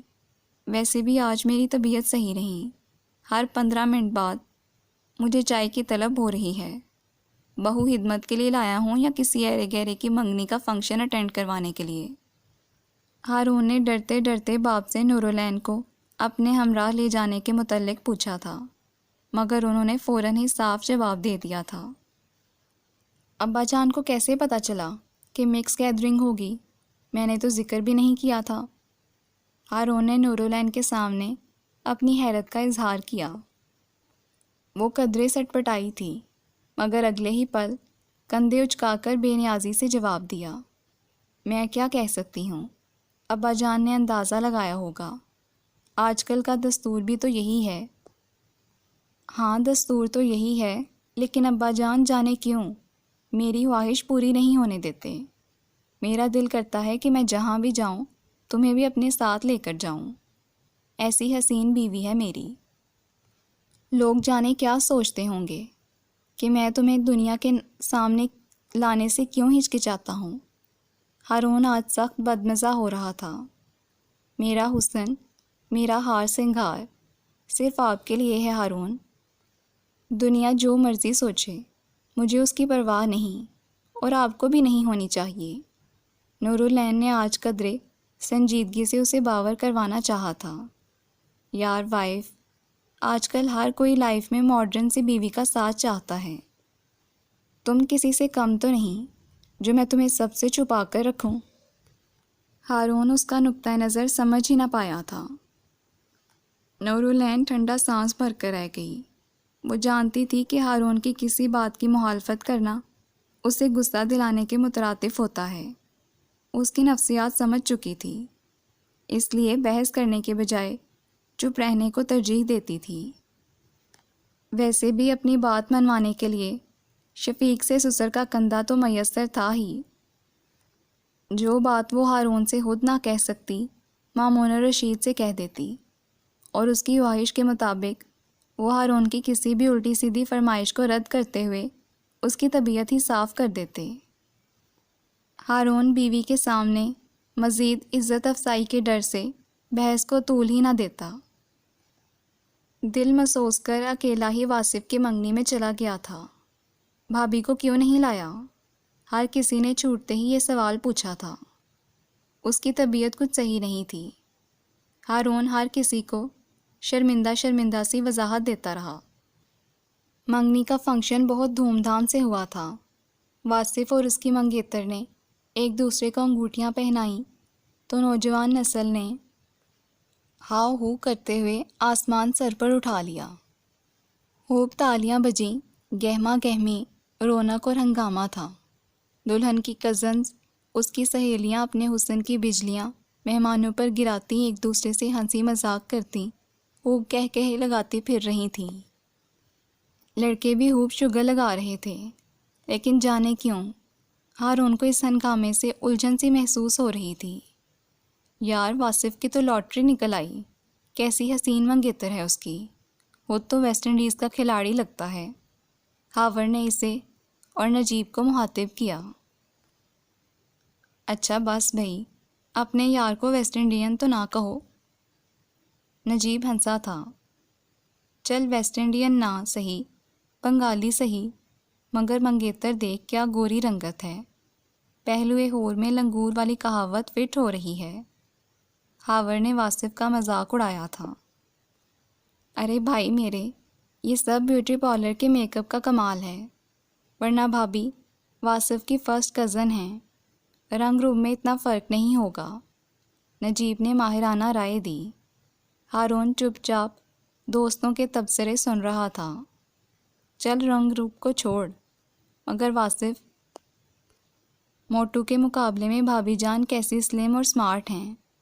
ایسے ہی تو چاچے کی بیٹی سے منگنی پر راضی نہیں ہوا ہمارا یار، دیکھ ذرا کیسے باچیں کھل رہی ہیں، جیسے حفت اقلیم کی دولت مل گئی ہو۔ ہاور ہنسا تھا۔ ناگواری کی شدید لہر نے ہارون کو اپنی لپیٹ میں لے لیا، حالانکہ وہ جانتا تھا کہ نجیب کوئی بہت زیادہ نظر باز قسم کا بندہ نہیں ہے۔ کمنٹس پاس کرنا اس کی عادت ہے۔ شاید ماحول کا اثر تھا کہ وہ کچھ زیادہ ہی شو ہو رہا تھا۔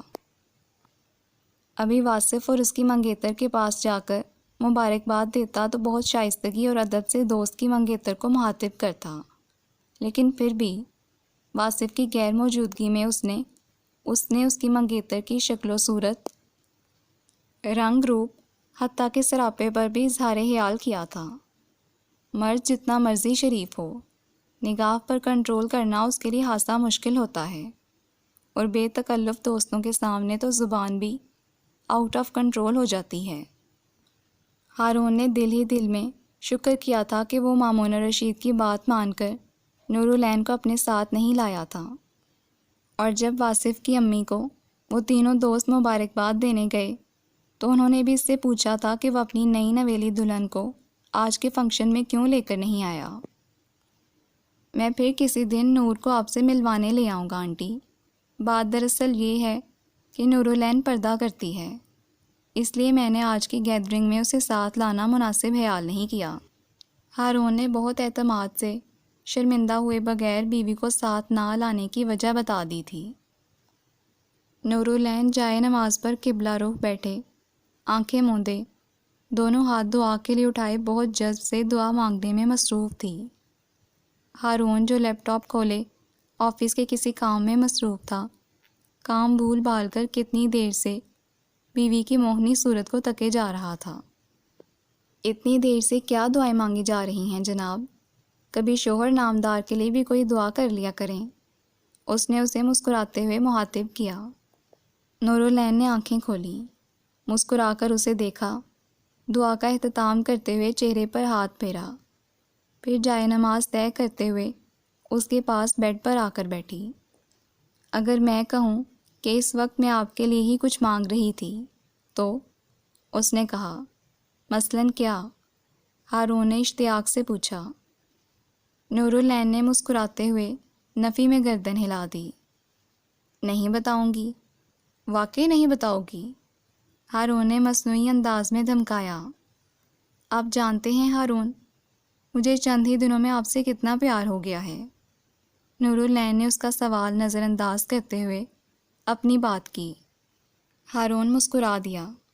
اس کی بیوی اظہار کے معاملے میں کنجوس نہ تھی۔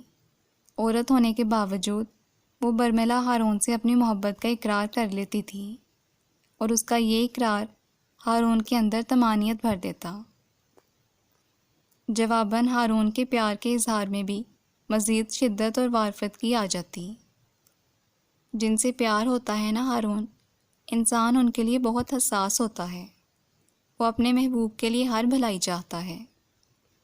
تو یہی تو پوچھ رہا ہوں محترمہ، میرے لیے کون سی بھلائی مانگی ہے؟ ہارون نے تعجب سے اسے دیکھا۔ میں نے خدا نے واسطہ آپ کے اندر کوئی حامی نہیں دیکھی ہارون، میں تو خود اللہ کی بہت گناہ گار بندی ہوں۔ نماز کے لیے کھڑی ہوتی ہوں تو کبھی دھیان ہانڈی چولہے میں لگا ہوتا ہے، تو کبھی ذہنی روح کہیں اور بھٹک جاتی ہے۔ ایک دو بار گھر میں آپ کو نماز پڑھتے دیکھا تو آپ کا نماز میں انہماک دیکھ کر مجھے آپ پر رشک آ گیا، لیکن شاید میری ہی نظر لگ گئی جو اس دن کے بعد آپ نے ایک نماز نہیں پڑھی۔ نورالعین نے اس کی نماز نہ پڑھنے کا قصور فراخ دلی سے اپنے کھاتے میں درج کر لیا۔ یار تم یاد دلا دیا کرو نا، میں ادھر ادھر کے کاموں میں لگ کر نماز پڑھنا بھول جاتا ہوں۔ ہارون قدرے شرمندہ ہوا تھا۔ میں ابھی اللہ سے یہی دعا مانگ رہی تھی کہ ہم دونوں میاں بیوی کے دل میں دین کی سچی لگن پیدا ہو۔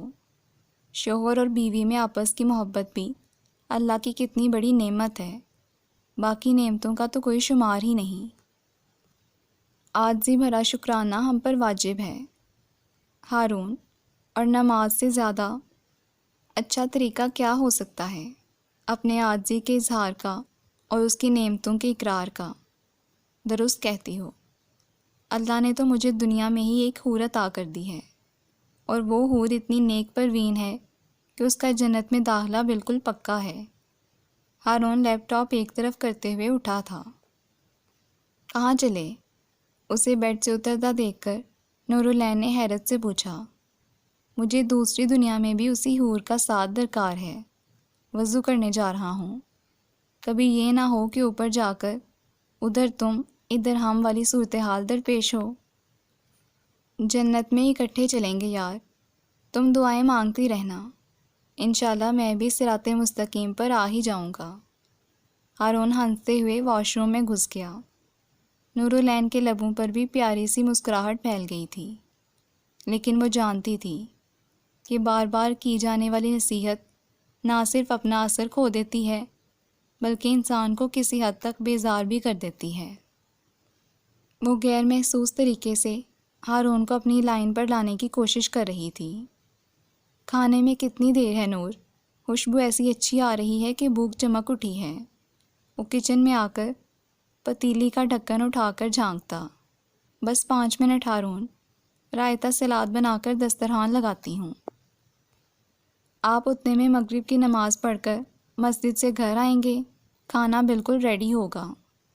وہ مصروف سے انداز میں جواب دیتی جیسے باجماعت نماز پڑھنا ہارون کا معمول ہی تو تھا۔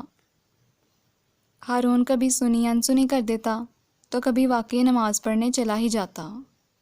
آہستہ آہستہ اس کی کوششیں اور دعائیں رنگ لاتی ہی گئیں۔ ہارون کا دین کی طرف رجحان بڑھنے لگا تھا۔ ہاں، فجر کے لیے اسے جگانا اب بھی بڑا مسئلہ تھا۔ ہارون، آپ بہت ویٹ گین کر رہے ہیں، یہ نہ ہو کہ چھوٹی موٹی توند ہی نکل آئے۔ کل سے میں آپ کو صبح جاگنگ کے لیے جگاؤں گی۔ فجر کے لیے وہ دھونس بھرے انداز میں جگا کر اس کی بڑبڑ نہ سن سکتی تھی۔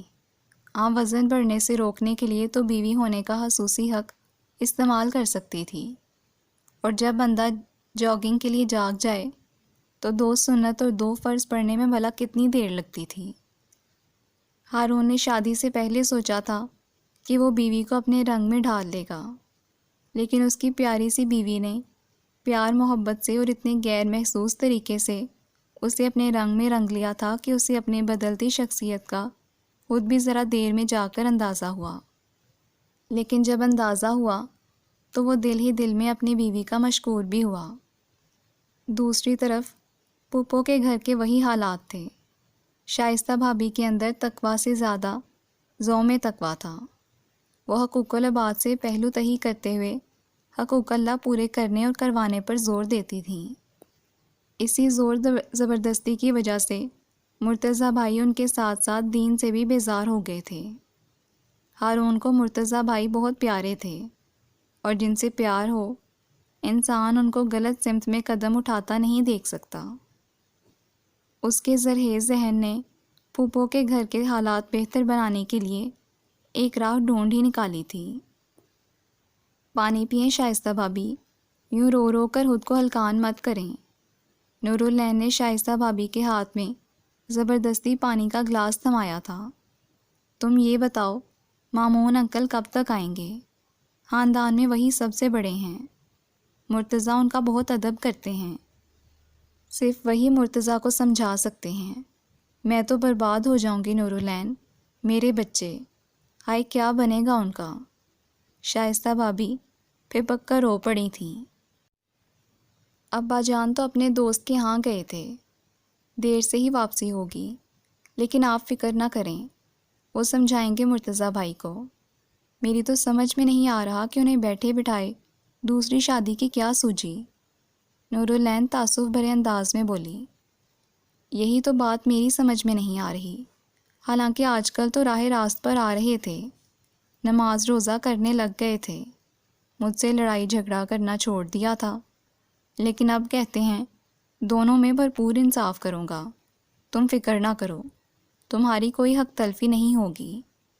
لیکن تم خود بتاؤ نورالعین، کوئی عورت کسی دوسری عورت کا وجود برداشت کر سکتی ہے اپنے گھر میں؟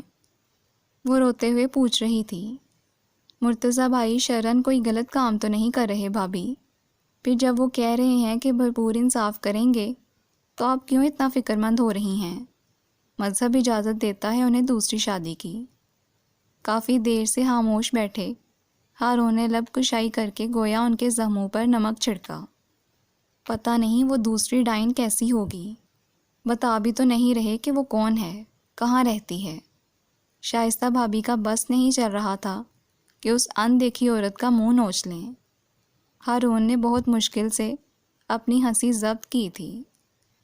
آپ بالکل بے فکر ہو کر گھر جائیں شائستہ بھابی، میں اور ابا جان مرتضیٰ بھائی کو سمجھا لیں گے، دوسری شادی کا بھوت ان کے سر سے اتار دیں گے، لیکن آپ وعدہ کریں کہ اب گھر میں بھرپور توجہ دیں گی، مرتضیٰ بھائی کا بھی خیال رکھیں گی۔ جب شوہر کو گھر میں بھرپور توجہ نہ ملے تو ہی وہ باہر دلچسپیاں ڈھونڈنے لگتا ہے۔ ہارون نے انہیں مدبرانہ انداز میں سمجھایا تھا۔ شائستہ بھابی بس رونے میں مشغول رہیں۔ آپ برا مت مانیے گا شائستہ بھابی، مرتضیٰ بھائی جو کر رہے ہیں اس کی سب سے بڑی ذمہ دار آپ ہی ہیں۔ آپ گھر گھر جا کر دین کی تعلیم دیتی رہیں، لیکن اپنے گھر اور گھر والے کو بالکل ہی نظر انداز کر دیا۔ نورالعین بھی تو ہے، پڑوس میں ایک بار اس نے چھوٹا سا درس دیا۔ اب پوری کالونی میں جب بھی خواتین کی کوئی ایسی محفل منعقد ہوتی ہے تو نورالعین کو لازمی مدعو کیا جاتا ہے۔ یہ میری اجازت سے ایسی محفلوں میں شرکت بھی کرتی ہے، لیکن ہماری ضروریات اور گھر کی ذمہ داریوں سے غافل نہیں ہوتی۔ اپنے سارے کام پھرتی سے نمٹا کر گھر کھانا وغیرہ پکا کر پھر گھر سے نکلتی ہے، اور جب میں دفتر سے گھر آ جاؤں پھر اس کا سارا وقت میرے لیے ہوتا ہے۔ یہ میرے لیے بناؤ سنگار بھی کرتی ہے، تیار ہوتی ہے، ہر وقت نماز کے سٹائل میں دوپٹہ اوڑے، سر جھاڑ منہ پھاڑ حلیے میں نہیں رہتی۔ اف اللہ، بس کریں ہارون، آپ نے میری شان میں قصیدہ ہی پڑھنا شروع کر دیا۔ نورالعین نے سٹ پٹاتے ہوئے ہارون کی بات کاٹی۔ ہارون نے اس کی بات کا کوئی جواب نہ دیا۔ وہ اب شائستہ بھابی کی طرف متوجہ تھا، جن کے آنسو تھم چکے تھے اور وہ کسی سوچ میں غرق تھیں۔ آپ بالکل بے فکر ہو کر گھر جائیں بھابی، میں آپ کو یقین دلاتا ہوں کہ مرتضیٰ بھائی کی زندگی میں آپ کے علاوہ کسی اور عورت کی گنجائش نہیں نکلے گی۔